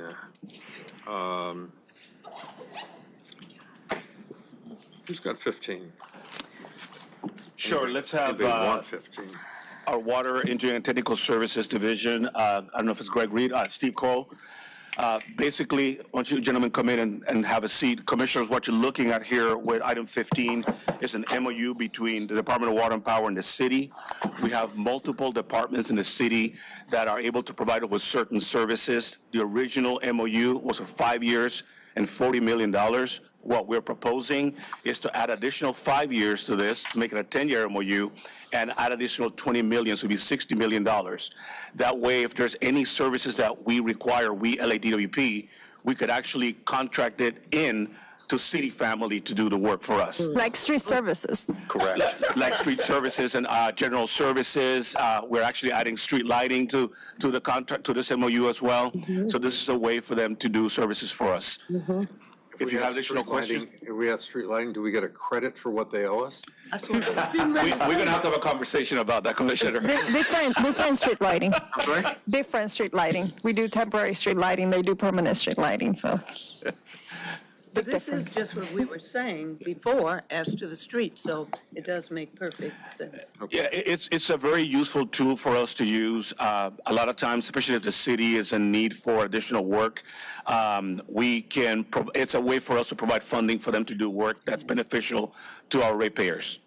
So, and I know that we actually have a long list of projects already identified that we plan to engage with the city departments for them to do for us as well. But not trees. And Selma, do they have first right of refusal? Is that how we manage this? It's not a first right of refusal, but we do reach out to them. Typically, we'll reach out to the different city agencies if we identify something that they're capable of doing. And typically, it's Bureau of Street Services. Sometimes General Services Division has done a number of pieces of work for us. General Services did some demolition work for us at St. Andrew's Place. And also Bureau of Street Services done $16 million worth of sidewalk improvements for ADA requirements in front of DWP properties. So it's been a lot of work that's been done, good work by city folks, and we don't pay for a private company's overhead and profit. It's just directly to the city family. So to Mr. O'Connor's statements on previously about the paving contract, I think there's some good, and the commissioner's comments directly ties into that and provides us another mechanism or another avenue to get services for the Department of Water and Power that are fairly cost efficient. So appreciate it. I said. I have a question, and it has to do with the copper theft throughout the city. It just so happens I live in an area where about, 50 blocks, lost, and a lot of us have just bought, basically solar lights to light the street. Is there a plan to address that and fix that? Because we're sitting with these very kind of nice old lamps, which we don't particularly like, but there they are. And, with a hole at the bottom, and then we've all just lit up our, streets. So I don't want any favors. I know that it's happening, and I'm just curious how we're addressing it. Commissioner LEHRER, this is the Bureau of Street Lighting responsibility. Okay. By charter. So even if we wanted to help, we could not help because the charter puts the. Okay. Yeah. Good answer. So, and just to let you know on the On the DWP side, we also, as Anselmo Collins knows, we do get hit with copper theft on DWP properties. There's an ongoing effort through Water Operations Division. The Property Management Group works very closely with Security Services here to try and identify ways in which we can do that. I know Security Services has opportunities to work with LAPD and try and pursue mechanisms to minimize that. And also within our organization, within the water system organization, we're constantly looking at ways in which to harden our facilities and try and reduce copper theft, because it's a big issue for us too. Yeah, okay. Good point. Thank you. Just take the insulation off a couple wires and that fob pretty quickly. You're right. That would be one challenge. Probably get a little liability for it, but yeah, that's good. Yeah, they shouldn't be grabbing them, you know. It's just, I hear you. anyhow.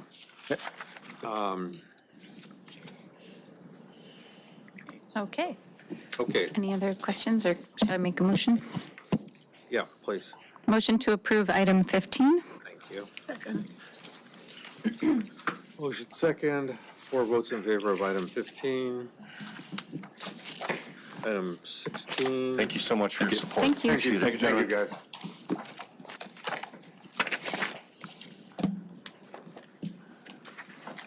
Briefly. For item 16? Yeah. Yes, so item 16 is a contract for design services to design a new floating cover for San Ynez Reservoir. Oh, please. As this board is well aware, we had a lot of challenges with the current cover in getting it fixed. Currently, the cover is operational, the reservoir is in service, providing water. However, we recognize that the cover itself most likely is compromised, so we want to be able to replace it as quickly as possible. This is an interim step. The eventual solution will be to either do a couple of things. One, it could be that we put a hard cover over San Ynez Reservoir. That could be even putting an aluminum roof or a concrete cover, or potentially build tank storage in that location or somewhere nearby. The other option too would be to potentially build a treatment facility. So we're looking at those options. It'll take some time to get those options designed. Well, first of all, we have to select the best option, plan it properly, design it, and construct it. So in the meantime, what we're doing is we're going to be designing a new floating cover.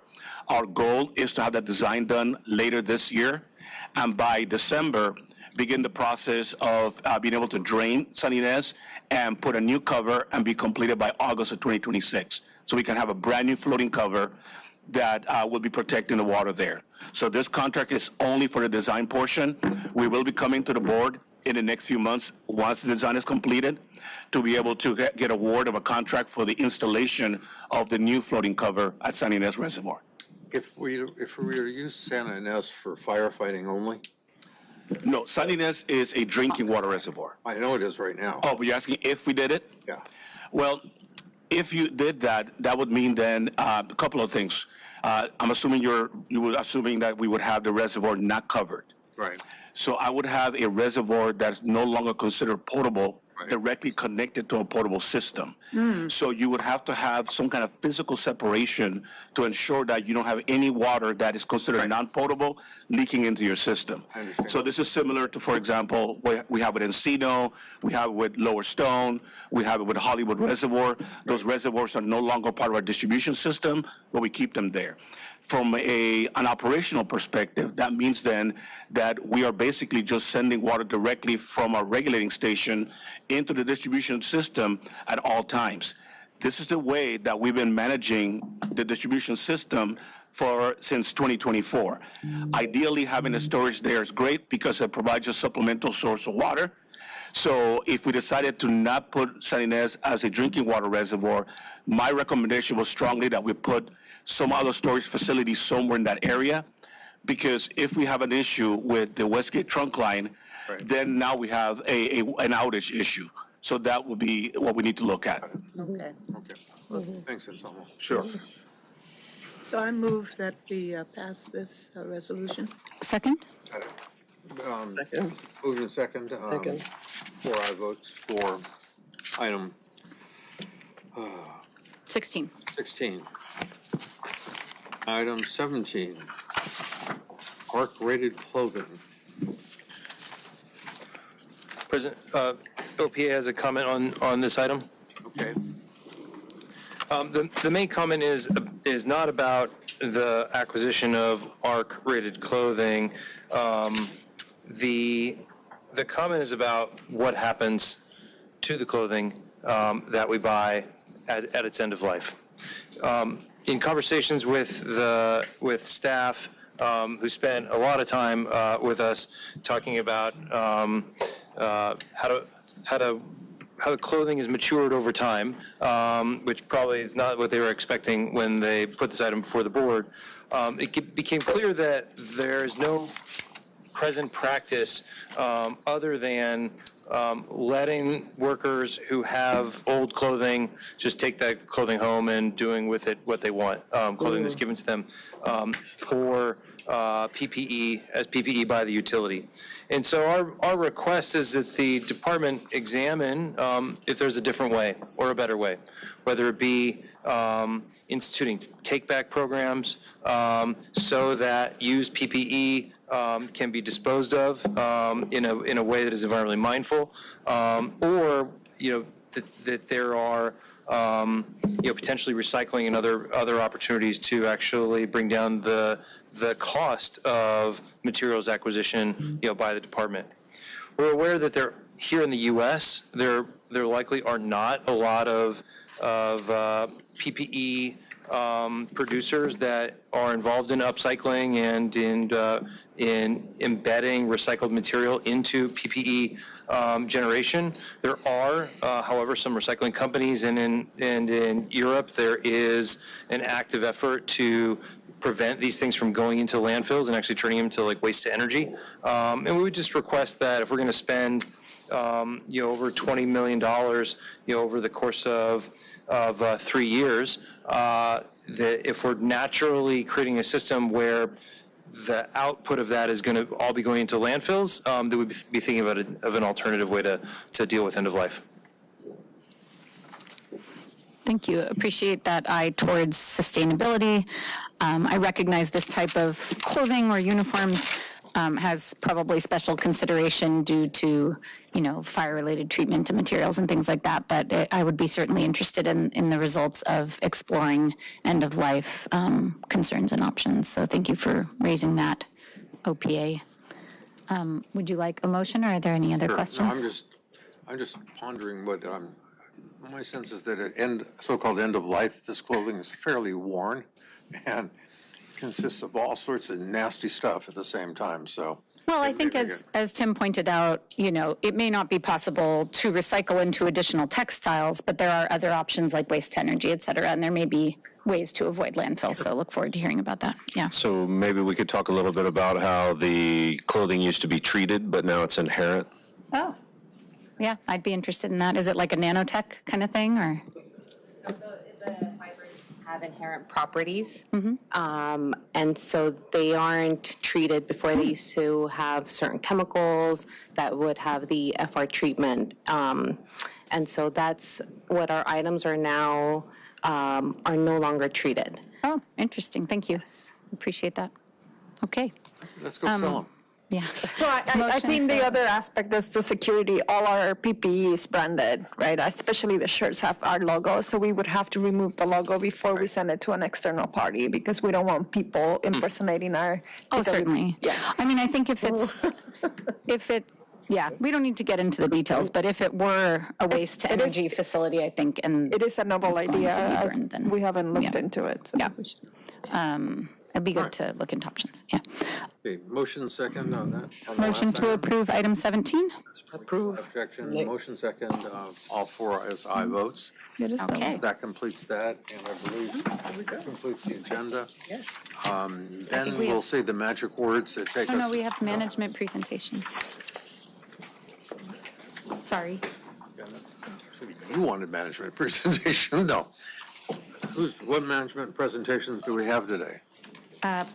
LA 28 or 2028 Olympic Games and the that's biodiversity update. All right. We had it.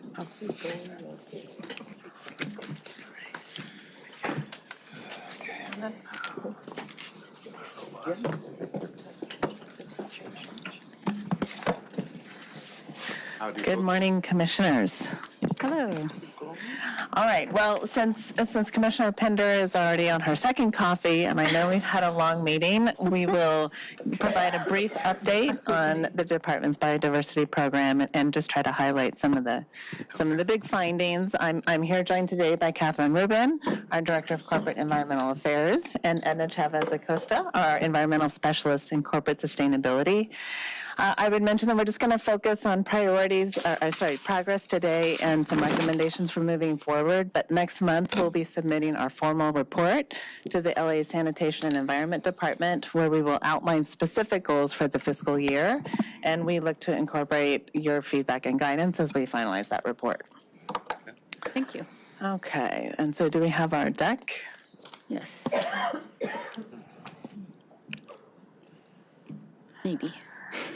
Let's go ahead and we can start with not the introductory slide, but slide 2, and I'll just start us off. Before we jump in, I did want to take a moment, and I do mean just a moment, that I want to briefly reset the stage on this topic, because I think this is the first time that I'm appearing before you to talk about biodiversity, and this may be the first time that others are hearing about this topic as well. And a couple points that I wanted to emphasize was the importance of biodiversity, not only for our health and well-being, but very specifically for our efforts to mitigate and adapt to climate change. Let's recall that while half of the GHG emissions that are emitted from humans are absorbed into the atmosphere, half are actually absorbed by nature's plants and oceans, lands and oceans. And because of nature's carbon sink capability, I think it can go forward one slide, but because of nature's carbon sink capability, the United Nations estimates that a full 1/3 of global efforts to combat climate change could come from simply protecting and restoring nature.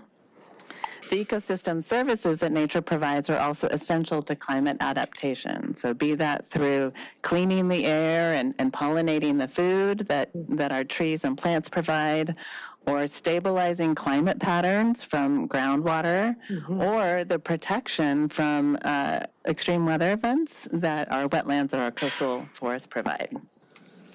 That said, as you know, we're not yet making the investments in nature's restoration and biodiversity that we need to. Currently, humans are using nature's resources 1.7 times faster than our ecosystems can replenish.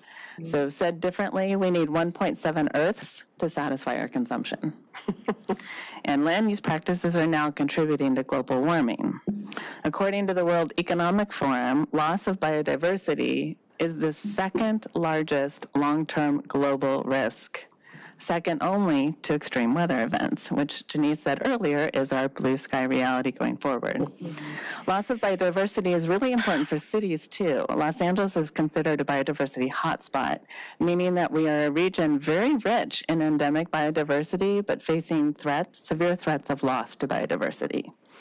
Now, bringing it home from this global perspective to here at DWP, it is our ambition to deliver clean, safe, and affordable water and power to customers in ways that leave our communities better off for the future. So we call this having a net positive impact, and investments in biodiversity, attention to biodiversity is really important for that ambition. And we can move forward one slide. Because California, the state, the city, and of course you, our board, have emphasized the importance of biodiversity. As you may know, in its true leadership form, LA was the first U.S. city to create a biodiversity index. California was the first U.S. state to set a goal of conserving 30% of our lands and oceans by 2030, which is a global goal known as the 30 by 30. And then, of course, last year, you, the board, really accelerated our leadership in this area by passing a board motion instructing the department to integrate biodiversity and nature-based solutions throughout our operations. Now, let's move to the annual update. So the last fiscal year, we focused on building upon the foundations from the first couple years of the program. Specifically, we expanded our community education offerings, we increased our sponsorship investments, and we broadened many of our partnership agreements, I would say both by scope and number. And this is really important because within an urban setting, creating access and connection to nature for residents and communities, many who may not have really been introduced to nature's resources before, that's incredibly important. And so Edna and Catherine will spend a few moments talking about those successes. You may also recall that in partnership with EPRI, we had intended to complete a full land holdings analysis to identify the department sites with high levels of biodiversity and potential pollinator habitats. As of today, we've identified 6 sites and have either completed or in the process of doing biosurveys on those sites. Conducting a full land holdings analysis is a much larger scope. If done, we believe that it really should follow a thorough business case that outlines the enterprise interdependencies, the opportunities, the trade-offs from the land use decisions that would flow from such an analysis. So while I would say that going forward, we can keep that as a longer-term objective, we have several other options we recommend to pivot to in the near term, and I'll speak to those briefly at the end of the presentation. So we'll advance a slide, and I think the next one I'll hand to Edna. Yes. Hello, welcome. Well, thank you everybody for having us here. I wanted to talk more specifically about our green team. As you guys know, we've been here before, LEHRER green team. We actually have grown over the past year. Our participation has grown astronomically from a new employee orientation fair.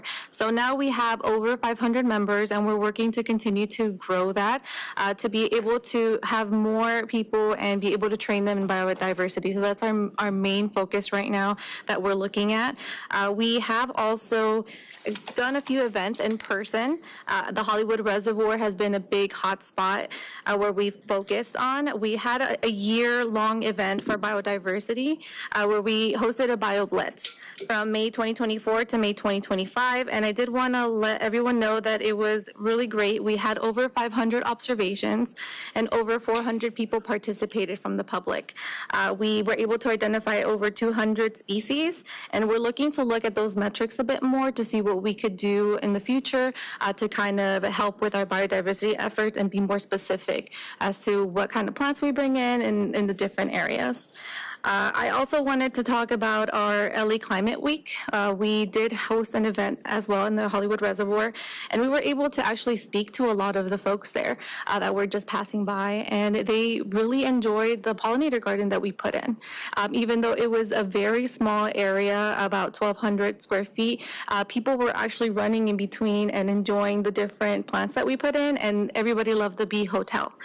So I just wanted to showcase that even a little bit of effort on this could really make an impact with all the people there. And we're trying to be able to showcase the iNaturalist and be able to get more metrics. That's kind of what we're working towards with this biodiversity efforts. I also wanted to highlight our training aspect. So the Green Team did host 10 themed meetings of education, and we usually get about 50 to 60 people participating live, and these are LEDWP employees. So it's a pretty great turnout. We also record, and it's available for people to watch at a later time when they are available. We do have a coordination with a partnership with Water District Southern California, where we're able to provide these landscaping classes that are free to our customers as well as our employees. And I just wanted to show some numbers here. They had a total of 107 classes with over 1,200 participants. So we're making our way out there, and we're hoping to bring more education and highlights in the future. Thank you. Thank you, Edna. Okay. All right. Thank you, Edna. And thank you, Kendall. And good afternoon, everybody. I'm Catherine Rubin. So for City Plants, we continue our sponsorship of City Plants to provide our free trees. The tree canopies, as you know, combat heat island effects, and it encourages connectivity to our urban landscapes. LEDWP funds the City Plants, and currently the program is funded through December, and it's facilitated by David Jaco's group. Last year, we planted approximately 9,000 trees, and by various groups, the City Plants and volunteers. We also had people adopt trees, and trees were delivered to various customers to plant at their homes. As you know, the planting the right trees in the right places conserves energy and reduces energy bills, as the shade from the trees can help our customers save to 10 to 50% on their air conditioning costs. Recent calculations show over 7 million kilowatt hour of direct energy savings and over 5,000 metric tons of greenhouse gas emission and reductions are achieved annually through shading by trees that LADWP has provided to residents and businesses in the city of Los Angeles. Also through City Plants is our Tree Ambassador program, and this program provides on-the-ground community-centered support to residents in low canopy and urban heat vulnerable regions of the city of Los Angeles by paying our residents directly to organize for a greener and more equitable future. The Tree Ambassadors participate in a paid training program and receive support from urban forestry and climate resilience organizations. Since 2021, 21 Tree Ambassadors have been trained. Next slide. Other biodiversity sponsorships, we have our Coalition for Clean Air, sponsors our Clean Air Day event, raising awareness and support for cleaner air in California. The event held each year on October 1st, and this October 1st, we're hoping, will be LADWP's 8th annual Clean Air Day event to be held at the JFB, and our event theme is Sustainability and Biodiversity, Everyday Practices for Cleaner Air. This event highlights practical strategies for improving air quality through sustainable actions, such as composting, gardening, recycling, and waste reduction, urban forestry, and pollinator support, electric vehicles, and clean energy solutions, community resources, and citizen science initiatives. Next slide. Now we'll move on to our partnerships. As you know, we have several partnerships, as can be seen on this slide. I'll just highlight a few of them. Kendall already talked about our EPRI. I'm going to go down to Friends of our Griffith Park. LADWP is coordinating with Friends of the Griffith Park Los Angeles Raptor Study to identify and document raptor nests on department-owned land in the Santa Monica Mountains. Department personnel are actively surveying at Encino, Franklin, and Stone Canyon reservoirs to help map territories utilized by these important keystone species. And then we also partnership with the LA County and U.S. Forest Service. LADWP has met with LA County and the U.S. Forest Service at LADWP's Chatsworth Nature Preserve to assess the potential concerns for the acute oak decline and assess the health of the valley oak and coast live oaks. LADWP is also attending the LA County's meetings to learn about the health of the oak species, as well as work on the LA County's new ordinance to be issued, focusing on health of oaks and when to trim and how much. And thank you to NURIT for that one, Commissioner KATZ, because I know you're very involved with that group. And then lastly, for our partnerships, we have the Sky Valley Volunteers. I just wanted to highlight them. There are environmental stewards of LADWP's Chatsworth Nature Preserve. The Sky Valley Volunteers, they conduct field observations twice per year. They monitor habitat restoration performance, tree planting. They gather, stratify, and germinate acorns. They do tree watering. They meet with LADWP staff on a monthly basis. In addition, the Sky Valley Volunteers help to facilitate the annual Earth Day event that we hold there at the Chatsworth Nature Preserve in April, and the Winter Solstice event where we gather around the sacred circle with our tribal partners. Next slide. Lastly, as Kendall was pointing out about the 30 by 30 initiative. So as we close out, and before I hand over back to Kendall, we are looking at the broader perspective, as Kendall mentioned, and where we can do more across the entire LADWP to meet the 30 by 30 statewide initiative goals. For those of you who didn't know, Governor Newsom issued the Nature-Based Solutions Executive Order N8220, advancing biodiversity conservation and elevating the role of nature in the fight against climate change. As part of this executive order, California committed to the goal of conserving 30% of land and coastal waters by 2030, as Kendall had mentioned. There's 3 objectives to this initiative: conserve and restore biodiversity, expand access to nature, and mitigate and build resilience to climate change. LADWP manages and performs natural resource management to employ best management practices for land and water uses while protecting water quality, habitat, biodiversity, as well as threatened and endangered species throughout its system within California, from the Owens Valley to our coastal plants. As we evaluate and assess projects that qualify and those that may already be qualified, LADWP has many success stories that may be eligible toward the 30 by 30 initiative and the City of LA motion that's also been passed, such as facilitating infiltration of stormwater precipitation by recharge opportunities utilizing nature-based solutions. This also supports the county's Safe Clean Water program to prioritize nature-based solutions. LADWP Stormwater Capture Program employs nature-based solutions and was awarded over $89 million in funding from the county's Safe Clean Water program for seven of its stormwater capture parks programs, in large part because the projects received a maximum score of the nature-based solution metric. These park projects use native plants in the swells, allow for natural filtration to occur as a captured stormwater percolates through the soil media and recharges the groundwater aquifer. In the Owens Valley, LADWP has and continues habitat restoration and enhancement projects in collaboration with federal and state agencies, as well as our tribal partners. These projects cover thousands of acres on LADWP lands to provide sustainable and healthy ecosystems for wildlife habitat. In addition, we are using our environmental review database to evaluate capital and O&M projects and work with the project managers from the Water and Power and Joint Systems on incorporating nature-based solutions and biodiversity projects within their projects. We are also examining our environmentally preferred purchase program, further carbon reductions through EPRI, expanding our community emission reduction program, and recycling efforts. As a very rough estimate, we believe to date that at least 12% of LADWP lands that have been restored would qualify toward the 3030 initiative. However, we are still analyzing guidance on qualifying projects, and we expect to refine these numbers by the end of October. And now I'll hand it back to Kendall. Thank you. So we'll close out today with listing a few ideas for moving forward. I think this list ultimately would serve as a multi-year initiative, and I think we do have time over the next month as we finalize our goals for next fiscal year to get some feedback from you. I'll just highlight a few of these ideas, and I think Catherine actually touched on a few of them as well. Foundationally, the first two bullets really cover helping LA San complete a biodiversity action plan this year.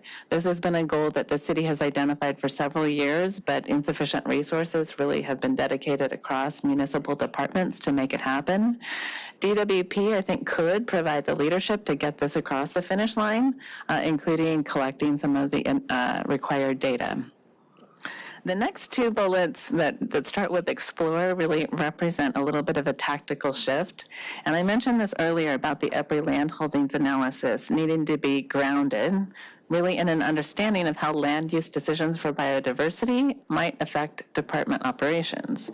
And I think within a business setting, one of the largest enablers to creating that understanding is actually determining the financial value of the natural capital and ecosystem services that our lands and waterways provide. And I say this because when we have to make decisions about site use, about construction processes, or customer program designs, we have to consider cost, affordability, and value to ratepayers. And sometimes we may think about carbon reductions or water savings in qualitative terms, but we do not equip our leaders with the ability to make apples to apples comparisons when they're considering the capital that is held in nature, our people, our assets, or our bank accounts. As an initial step to bridge that gap, we could explore participating in the Task Force on Nature-Related Financial Disclosures reporting. This is similar to the Climate Disclosure Project that we already participate in, and is simply the globally endorsed method for identifying and disclosing nature-related issues that are material for our value chains and risks. Or another option is to select a few pilot sites and actually conduct a financial valuation of the natural capital and how it might be monetized, be that through terms of in compliance or perhaps sales of environmental services, or even attracting grants and non-ratepayer funding. Natural capital assessments are emerging, but they are a growing methodology and they can be quite instructive. I think recently, using a similar approach, the state of Massachusetts has reported that for every dollar that they invest in watershed protection, they actually save $27 in water treatment costs. So that's the kind of information that those assessments can provide. And then just to quickly close, the last grouping of bullets talk about opportunities for stakeholder engagement and realizing multi-benefits. So Catherine mentioned a little bit about this in terms of being able to incorporate biodiversity in customer, grant, rebate, or incentive programs. The common idea that's often raised is how we incorporate native species into turf removal, for example. There's opportunities to connect with sustainable suppliers and so forth. Really, across the stakeholder landscape, we need to begin with some information gathering to identify all those opportunities. So with that, we will close, and happy to answer any questions. But hopefully you found the update useful. Thank you. Commissioner LEHRER, go ahead. I'm impressed and excited.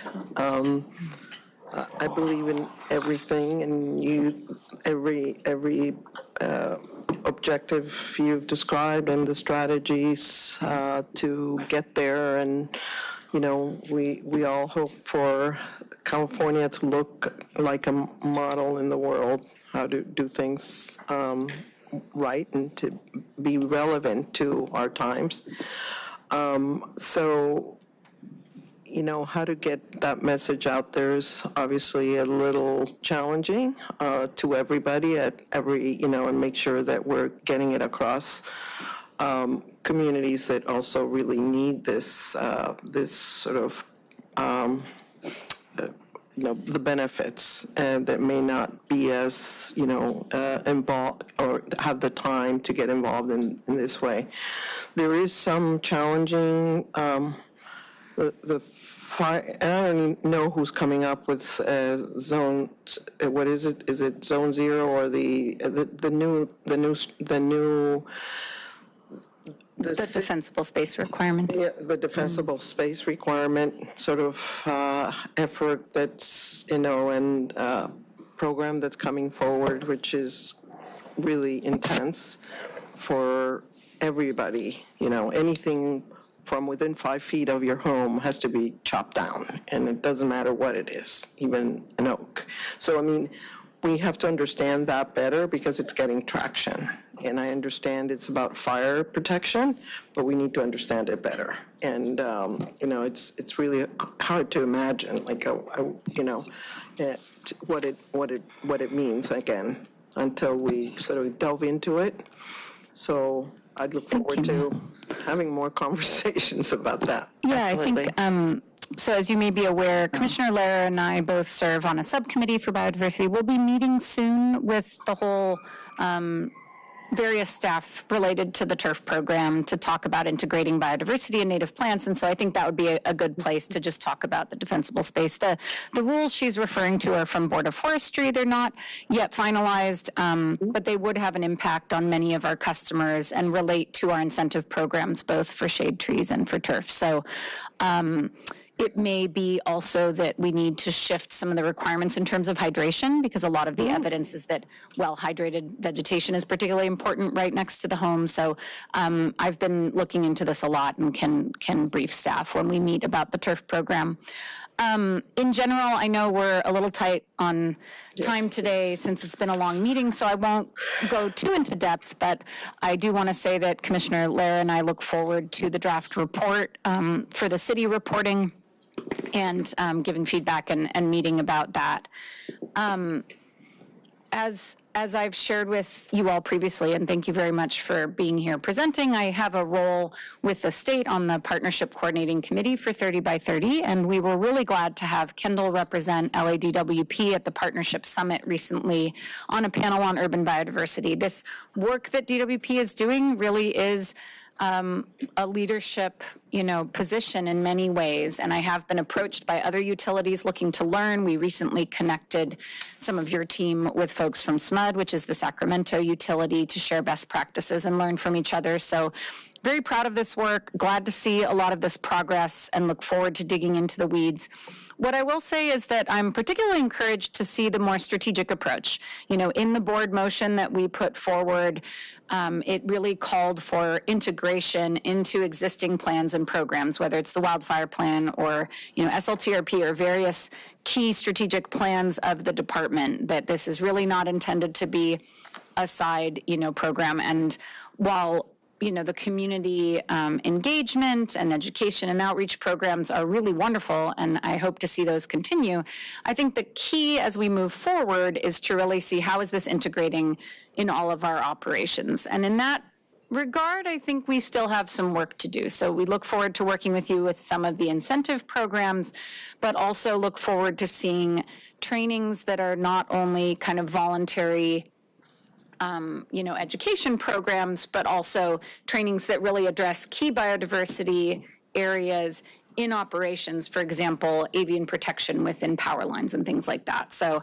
looking forward to seeing some of that develop more. And thank you for sharing that example from the state of Massachusetts. I also heard from them on that $27 of savings for every dollar invested. And I really appreciate, I've mentioned before, but I appreciated Janice's creation of your office, Kendall, and this integration of strategy and sustainability that really reflects a different level of valuing and understanding sustainability to ensure that it's really core to the organization's strategy. So I look forward to these efforts that really help bridge operations and finance with an understanding of the value of these ecosystems that protect our life, which obviously that value does go beyond what we can measure, but it is important to try and measure and translate as we're developing programs and committing to affordable water and power, as you mentioned. So thank you very much for this presentation today, and really look forward to getting into the weeds.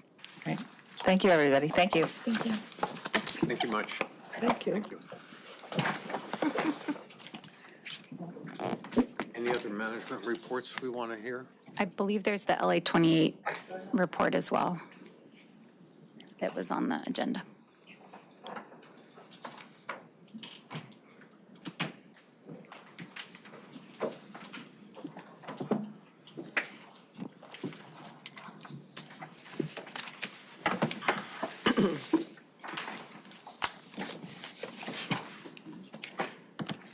Welcome. Good afternoon, commissioners and colleagues. I'm particularly excited to introduce today's presentation of DWP's preparations for the 2028 Olympic and Paralympic Games coming to our city.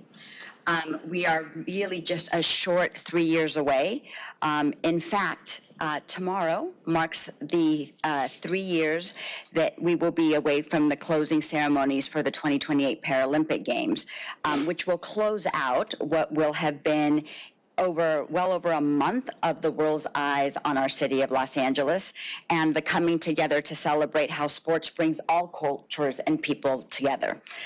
When we consider that we expect over 9 million visitors to our region and our city, on top of the 10 million residents already in the county, it really does underscore the importance of preparing for these games, and that it really is an all-hands-on-deck effort involving our entire department, our city, our partners, and our region. We also expect the 2028 Games to be able to claim being the most sustainable games in the history of the Olympics, in large part due to the city and DWP's commitment to our sustainability goals. Additionally, I'd like to highlight that 2 of our current commissioners have already been directly involved with the LA 28 Games planning, and that is Commissioner NURIT KATZ as a leader of LA 28 Sustainability Advisory Group, and Commissioner Richard KATZ actively participating in the Transportation and Electrification Working Group of the DWP-led Games Energy Council. I also particularly want to thank our ratepayer advocate and Office of Public Accountability for reaching out to our DWP Program Management Office to engage with us and to observe the preparations and efforts. We really do welcome your participation and your feedback.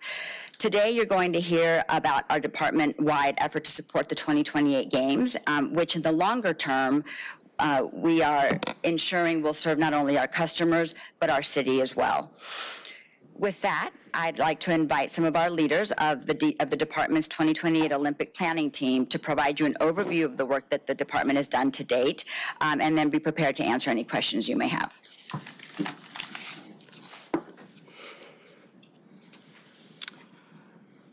Good morning. Morning. Or good afternoon, almost. Are you excited? No. No? Well, the program management office is very excited. Each and every day we wake up thinking of how we can help our organization be successful, but more importantly, how can we help the athletes be successful, LA28 be successful. And our team is tightly integrated, not only locally with DWP, but also with the city family, and additionally, regionally with utilities and our elected officials. This team has been brought together very quickly in about 6 months, although some of us have been working for a little bit longer. But again, folks like Helen Olivares, who's been working on this for years, along with Sabrina Sue, I'd say they really trailblazed Water and Power on working on preparing for the Olympics. So what excites me is thinking about gymnasts as they fly across the floor in their uniforms, with their colors twisting and unfolding to a perfect, powerful landing right here in downtown LA. Can you believe that? Are you looking forward to feeling the ocean breeze in your hair or maybe your face? But down at the Port of Los Angeles, are you excited about the athletes doing trick after trick in the San Fernando Valley? I was raised in the San Fernando Valley, skated in the San Fernando Valley. But after a half pipe and a trip to the emergency room, I gave up my skate card. There are competitions and non-competition venues in the city of Los Angeles. But the LA28's website has the most up-to-date information about venues, schedules, and a countdown clock. And as a risk mitigation strategy, I'm considering going to Universal Studios and borrowing the DeLorean from Back to the Future to travel back in time to squash any power issues that might come up, but I don't think there's going to be any. So the athletes and the ceremonies at the venues will receive the world's attention, but we're not just considering the venues and the Olympics itself. We're thinking about the experience of millions at the fan zones, tourist destinations, and our customers and our communities. The bottom line we want to do, we do every day. Keep water flowing and keep power to all of our customers. So the lights, the television, and the water flow is important to every single neighborhood in our community. LA28 and DWP have similar objectives regarding reliability, resiliency, security, and sustainability.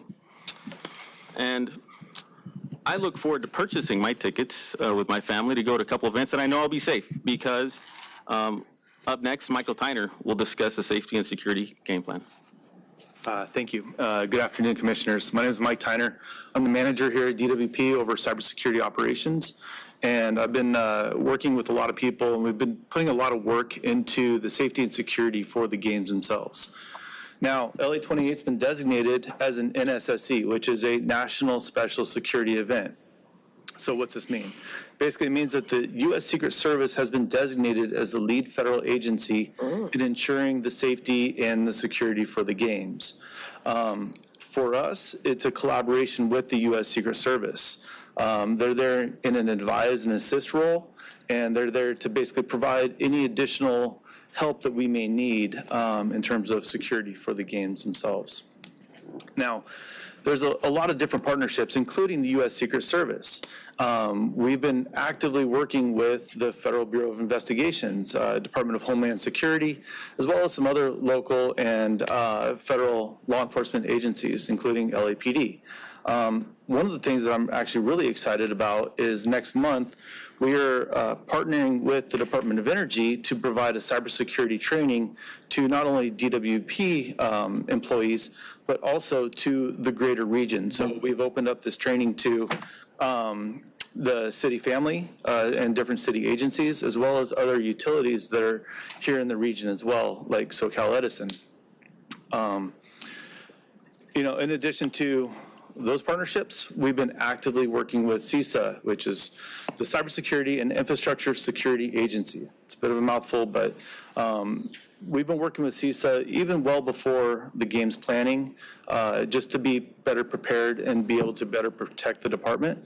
But in relation to the games, we are doing a lot of work to evaluate our security capabilities, to baseline those capabilities, and then to also provide additional security-related trainings, just to make sure that everyone is available and is prepared as much as they can be for the games themselves.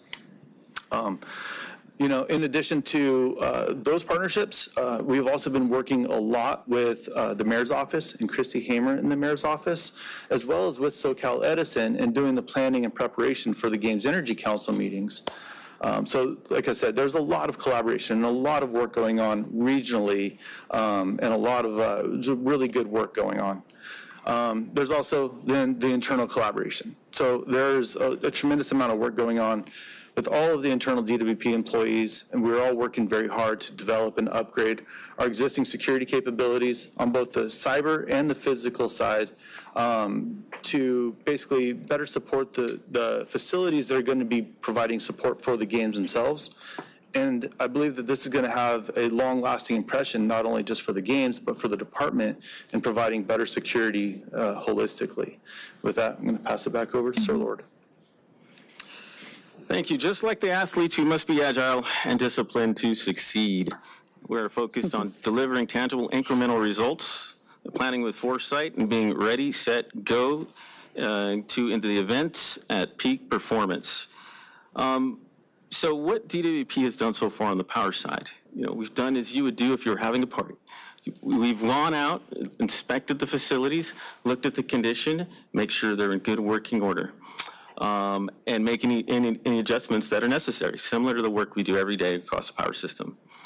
We've worked with LA28 to look at various options of providing power at the various facilities, and looking at the capacity and the redundancy. We've also looked at the existing transportation projects that are planned to be utilized as potentially part of the mobility network for the games. And so we're making sure we stay on track from a DWP perspective to help get those services energized. We've looked at the existing projects that are happening in the department. We've looked at procuring additional equipment to make sure if there happens to be some incident somewhere, we have spare parts available. And then, of course, we're going to finish our design finalization once we receive final requirements and payment from LA28, as we would expect from all of our customers. Our games operational strategy, this is something in the early stages of discussion. This is something where we're looking at when the games are here, how will we operate as utility? Again, much of it's the same, but there's a lot more people in town, and there's a lot more considerations that we have to take to make sure we're ready to handle incidents anywhere in the city, but hopefully there are none. And as far as construction, commissioning, and the table talk exercises, that's just making sure the equipment's working right before the game, making sure everybody's ready and knows their roles and responsibilities. If there's an incident, where equipment will be staged, where crews will be staged, because there will be restrictions on streets and at venues that we have to communicate with our internal stakeholders and make sure we make arrangements to be able to support the system. And Sabrina Sue will talk about the water game plan. Thank you, Sir Lord. Good afternoon, commissioners and executives. My name is Sabrina Sue. I'm the managing water utility engineer in the water system. I am one of the co-chairs of the Games Water Council, along with our water system chief of staff, Helena Lavares, and I'll explain what the Games Water Council is in just one moment. What I am delighted to report, though, and very excited to report, is that the 2028 water game plan will be the first of its kind. Historically, the Olympics preparation has been very much focused on power game plan and energy planning, with specific requirements of what the energy utilities would need to serve the venues. There were no specific water requirements, however, except for our ability to provide continuous service, which is what we do each and every day. But what we do recognize here in Los Angeles is the importance of planning ahead and planning holistically with not just LADWP facilities, but really with all the other utilities that are serving Olympic venues in the region. What we had done is establish the Games Water Council, the first ever Games Water Council, and we just held our inaugural meeting in early May. And we thank you, Commissioner NURIT KATZ, for joining our Games Water Council meeting. What we will be planning to do, and what we've already started, is creating several different work groups to really dive into the details of planning for the Olympic Games and these major events. There are several workers really diving into water supply services and working closely with LA28 to ensure that we have a good understanding of what LA28 is planning for the water uses and demands of these venues.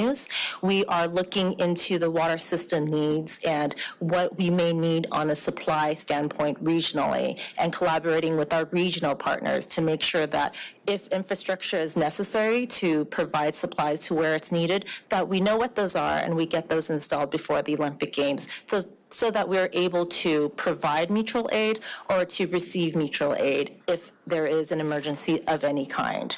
And we are also looking into the utility and venue infrastructure assessment of each individual venue and the respective utilities that are serving them to also provide for improvements that are necessary in those areas. We're also looking at temporary services that may be necessary for hydration, for misters, just to ensure that we're able to support the mobility of spectators going to and from the venues and traveling throughout the city and within the region during the games. These are lasting impacts, we believe, and definitely benefits that will support future games as well, having a plan that is available to show the world what we are doing in terms of planning for water availability and accessibility during the 2028 games. We also do believe that a lot of these improvements that are made will serve our communities well into the future. Next slide, please. Success of our plans is only possible with a lot of different partnerships with other utilities, organizations, and different groups.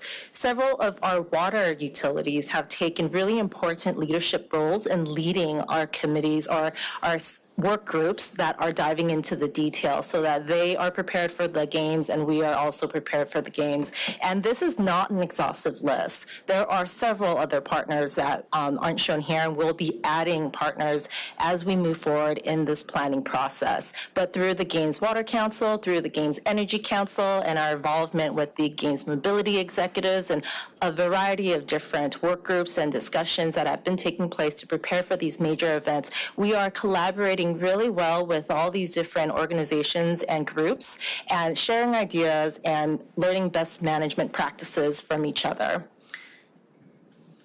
I'd also like to add that the Games Energy Council that's been in place for some time, and again, some of the commissioners have participated in those events, has been doing the same thing by working with utilities regionally, inviting them, working with them, understanding their projects, working with LA28. So there's a real leadership role that we're taking on here and real collaboration that we're building that just doesn't benefit just today, but also will benefit the future. There are a few additional energy utilities that we are participating with that aren't here, but like SCE is our biggest partner. It is not intentionally missed, but in working with them, we want to make sure that they specifically, because they have a big role, they have about 15 venues in their service territory. So just because they're not here, don't think we're not coordinating with them. Why aren't they listed? They're not listed. We did not get authority to put their logo on the slide.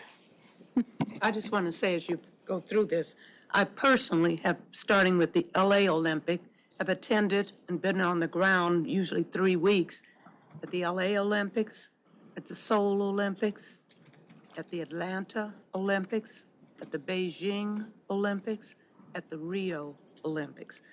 I doubt if anybody in here can tell you how important it is as one is traversing after being in a stadium, just going down a street and having lights as opposed to a dim place somewhere.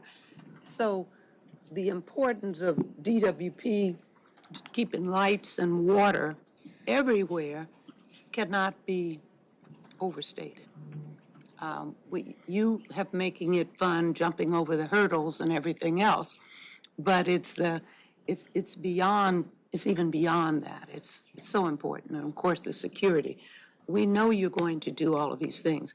I don't know how long and detailed this particular presentation is, but I'm just not able to listen any further.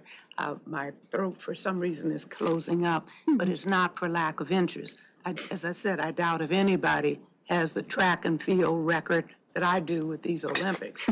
So please excuse me, I do have to just step away. Were you on the track and field team? Thank you, Wilma. I do want to just make a comment about the initial map you showed, where you actually highlight basically the port of Los Angeles. I think it's the port of Los Angeles. But then you have Long Beach, and there is competitiveness, and there are games on both sides. So I just want to make sure that you don't upset Long Beach. No, this map is only the venues in the city of Los Angeles. But there, again, as you mentioned, there are many venues outside of our service territory. Right. That you'll have to do some coordination with. Yes. So the Games Energy Council, Long Beach Utilities is part of that committee, so we've been working with them. Good. Good. And that goes for the Games Water Council as well. Long Beach Utilities and the other agencies that are serving venues are part of our group as well. And in fact, Long Beach Utilities chairs our venue infrastructure work group, which really looks specifically into the venues themselves. So we do have really great participation from all the agencies, especially some of these smaller agencies. And then the other one that I would ask about is basically LAX. And how that's fitting into all of this, and Inglewood. Paul Kokorian, Office of Major Events, has brought in all city departments, and we meet on a monthly basis. LA Law was there, Pole is there, Police Department, Department of Disabilities, et cetera. Great. I just want to say thank you for this. It's really helpful to see the kind of preparation that's taking place. As noted, this is getting real. We've got a few years left and a lot to sort out. And as Janice mentioned earlier, emergency management is really key. And it's ultimately not just about response, but about preparedness. And so all of this, the safety, security work, the energy work, the water work is so critical to ensuring the safety, security, and success of the Olympic Games. So I don't have questions for you at this time, but just wanted to thank you for the presentation. And then just also wanted to clarify, thank you for noting my participation on the sustainability side, but given multiple hats. I was co-chair of the Sustainability Working Group in my day job as Chief Sustainability Officer for UCLA and not representing LADWP in that capacity, although glad to participate as commissioner in the Games Water Council. So thank you again. Richard, anything? Okay. Anybody else? Any more? Yes, just a little bit more. So we did want to focus a bit more on the LA venues. So the scorecard that you see on your screen are the venues that are within the city of Los Angeles. Like you have mentioned, there are venues in other cities and other jurisdictions, and these are really specific to the city of Los Angeles.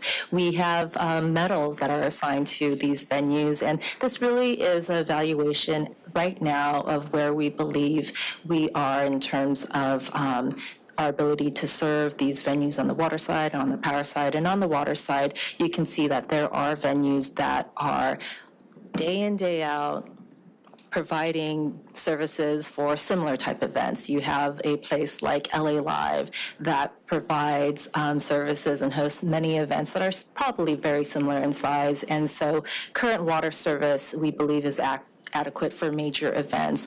And we have a few venues that aren't quite at the gold medal yet, but we are receiving more information each day, and we are evaluating what is needed, what water services are expected at these venues, and we are looking into what improvements are necessary, and we'll be evaluating this on a continuous basis, and we intend that all of these medals will be gold I misspoke there. We intend that these medals will all be gold well before the games. And passing this on to Sir Lloyd? Sure. Exposition Park, the home of the opening and closing games. A lot of power needs there. And as we get more clarity about the technical power needs, we expect our level of confidence to rise from bronze to gold. One of the advantages of having the Olympics in Los Angeles is that we have the existing venues. So it highlights the fact that the financial cost, the sustainability cost of using these venues is very beneficial to the region as opposed to other games where they've had to build a lot of facilities. In terms of the Sepulveda Basin in the valley, now that place hosts a lot of people, a lot of residents, and a bunch of little cute ducks, but it does not host large major events. So we do have to put some infrastructure in there. We worked out the game plan with LA28, and we expect that again to move from silver to gold. And as far as Venice Beach and Port of LA, new venues, we're working through those details, and mass transit. The challenge there as of late is just there's some funding issues with some of the providers, but they're looking to find funding, and we're trying to reach out wide and try to see how we can help. Financial stewardship. I think one of the biggest questions, how great were the games were, but how much did it cost, right? So let's talk about those three pieces. One, LE28 is externally funded. They get some money from the IOC, but they also get money from sales, tickets, sponsorship, even naming the venues themselves. LEDBCP legacy investment, that's the work we're already doing today for the most part, right? So our power system reliability program, our other programs that we already have in place to improve and maintain our facilities that provide long-lasting benefits to the city of Los Angeles. And then just as all of our customers, reimbursements for expenses only benefiting the games. So when a customer comes and asks us for service, temporary service, we will do the design at the developer's expense, and eventually we'll charge appropriately so our ratepayers aren't having to pay for those costs. And then we go ahead and build the infrastructure and remove as needed. So I want to thank you very much for your time today. I also want to thank everyone that's come, especially Holly West from LA28. She's an amazing partner. She's the director of energy, and I can't say enough about the great pickup LA28 did. Where is she? You plan Holly, can you get up? Picking her up to work on this program. I want to thank the executive leadership team for all the support, and if you have any other questions or concerns, now's the time. I just have a comment that I think it's good for awareness is as we do the assessments on our infrastructure, we're also helping some of the venues to look at their infrastructure to ensure that if there's a power outage, is either on one side or the other, and that they're ready to take on the level of capacity and demand on that service, right? 100% correct. When we're visiting the facilities, we noticed there's some repairs that the customers need to make. And again, that's a common practice. Our power construction maintenance goes out. If they find issues, they will notify the customer and ask them to repair them. Thank you. Has FSO created like a separate account for, or a separate, like to the extent of what Sir Lord was talking about, for expenses that the department has, that there's an expectation for paying back, temporary, service lines out to Venice Beach or something along those lines? How does the accounting for the expenditures work? So Power New Business will collect a deposit from the LA28 Games Committee for those expenses that it plans to incur. It'll have a separate work request so we can track that information. And then submits invoices back to 28 at the back end once it's completed? I can clarify the process. So per our rules, we collect an upfront deposit of a percentage of the project, and then we start the detailed design process. Once the designs are completed and we have cost estimates for the project, then we go ahead and issue a billing letter for the design and construction to LA28. And that cost will include, for temporary installations, the installation and removal. And delivered service during the time, like? Part of our service, we put a meter in place, so they will receive a bill for the energy used as calculated per that meter and our rates. And this is, this is kind of a little downer, and you might have mentioned it, but is there, in terms of security, because people are concerned, I mean, you working with, who does security? I'm part of security. Oh, you are security. But I mean, for the games, for the whole piece? Wow. Well, I wouldn't say for the whole piece, but yeah. So we were partnering with the Secret Service. They are the lead federal agency to ensure. Yeah, I heard that, but okay, but you're security, okay. Security for DWP. Yeah. But in the venues, it'll be both of you there, depending on what the issues are. Commissioner, I'll help Mike. There's an entire working group that's dedicated to cyber and physical security with representatives from across the region and federal agencies as well. So they will all be in play. And then when we are during that month long, the federal agencies will be in their own area, you know, monitoring, and then we will have our emergency operations center also activated, where we have invited any of our partners to come in and join us as well, where we'll be monitoring 24/7. Excellent, excellent. Thank you. What else? No, sir. Is there anything we haven't covered yet? Shantae, anything we else need to do agenda-wise? I don't believe that the minutes were voted upon. Yeah, we did that at the very beginning of the meeting. I think we might need a motion. Motion to approve the minutes from the prior meeting? Anyone want a second? You already did that. Do we need a vote or we don't need a vote? I think we might need a vote. I don't have it recorded for. I'll second it, move it. 4 Okay. votes aye. Commissioner LEHRER, we still need you. No, we don't. Oh. We're done. Okay, all right, thank you. I think that's it Ben, then. you want to read us into closed session, please? The board shall publicly report any action taken in closed session and the vote or abstention of every member present thereon in accordance with section 54957.1 of the California Government Code. Thank you. Thank you. Okay. Are you coming?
closed session.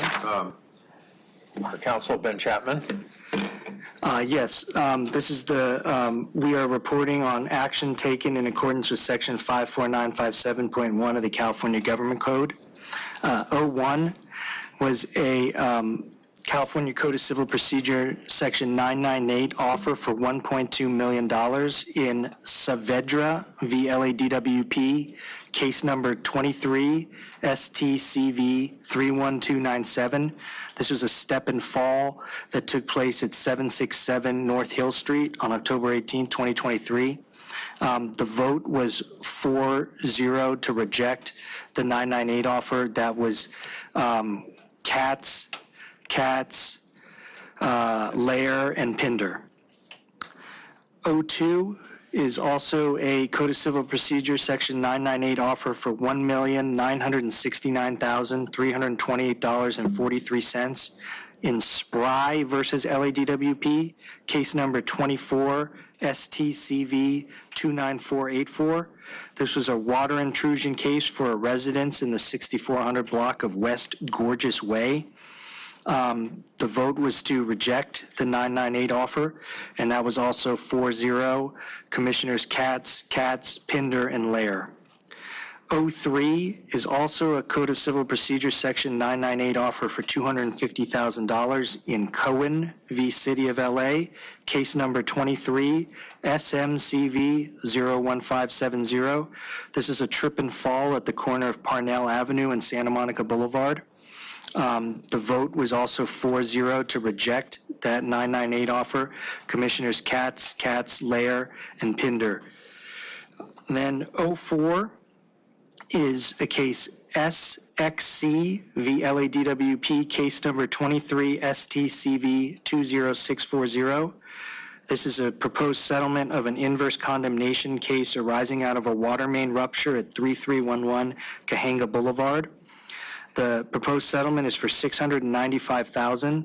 That settlement was approved by a 4-0 vote of Commissioners KATZ, LEHRER, and PINDER. 05, Hudson Studios v. LADWP, case number 20 STCV 18986. This is an inverse condemnation case for a commercial building at 6562 Santa Monica Boulevard. This arises from the attachment of certain wires to the building, which caused the wall to move. The amount of that settlement is $515,000, and that was approved by a vote of 4-0 by Commissioners KATZ, LEHRER, and PINDER. 06, H4 Build v. LADWP, case number 22 STCV 38833. This is a case arising out of a delayed power-related issue to an apartment building at Horner Street and Alvera Street. The proposed settlement was $880,000, and that settlement was approved by the board by a vote of 4-0, Commissioners KATZ, LEHRER, and PINDER. And that closes the publicly reportable actions taken in closed session in accordance with section, there was one more, I apologize. In 07, this is in re estate of Jack Landskroner, case number 2021 EST 266083, the Ohio Court of Common Pleas. There's a proposed settlement in the matter for $1.45 million. The receipt of that money is going to be held in trust until it is determined as to who will get that money. But in the meantime, DWP will be releasing the estate of Jack Landskroner. And that vote was also by a vote, that vote was by a vote of 3-0. Commissioners KATZ, PINDER, and LEHRER. And that finishes our public report in accordance with section 54957.1 of the California Government Code. And then I believe we are adjourned. We are adjourned. Thank you.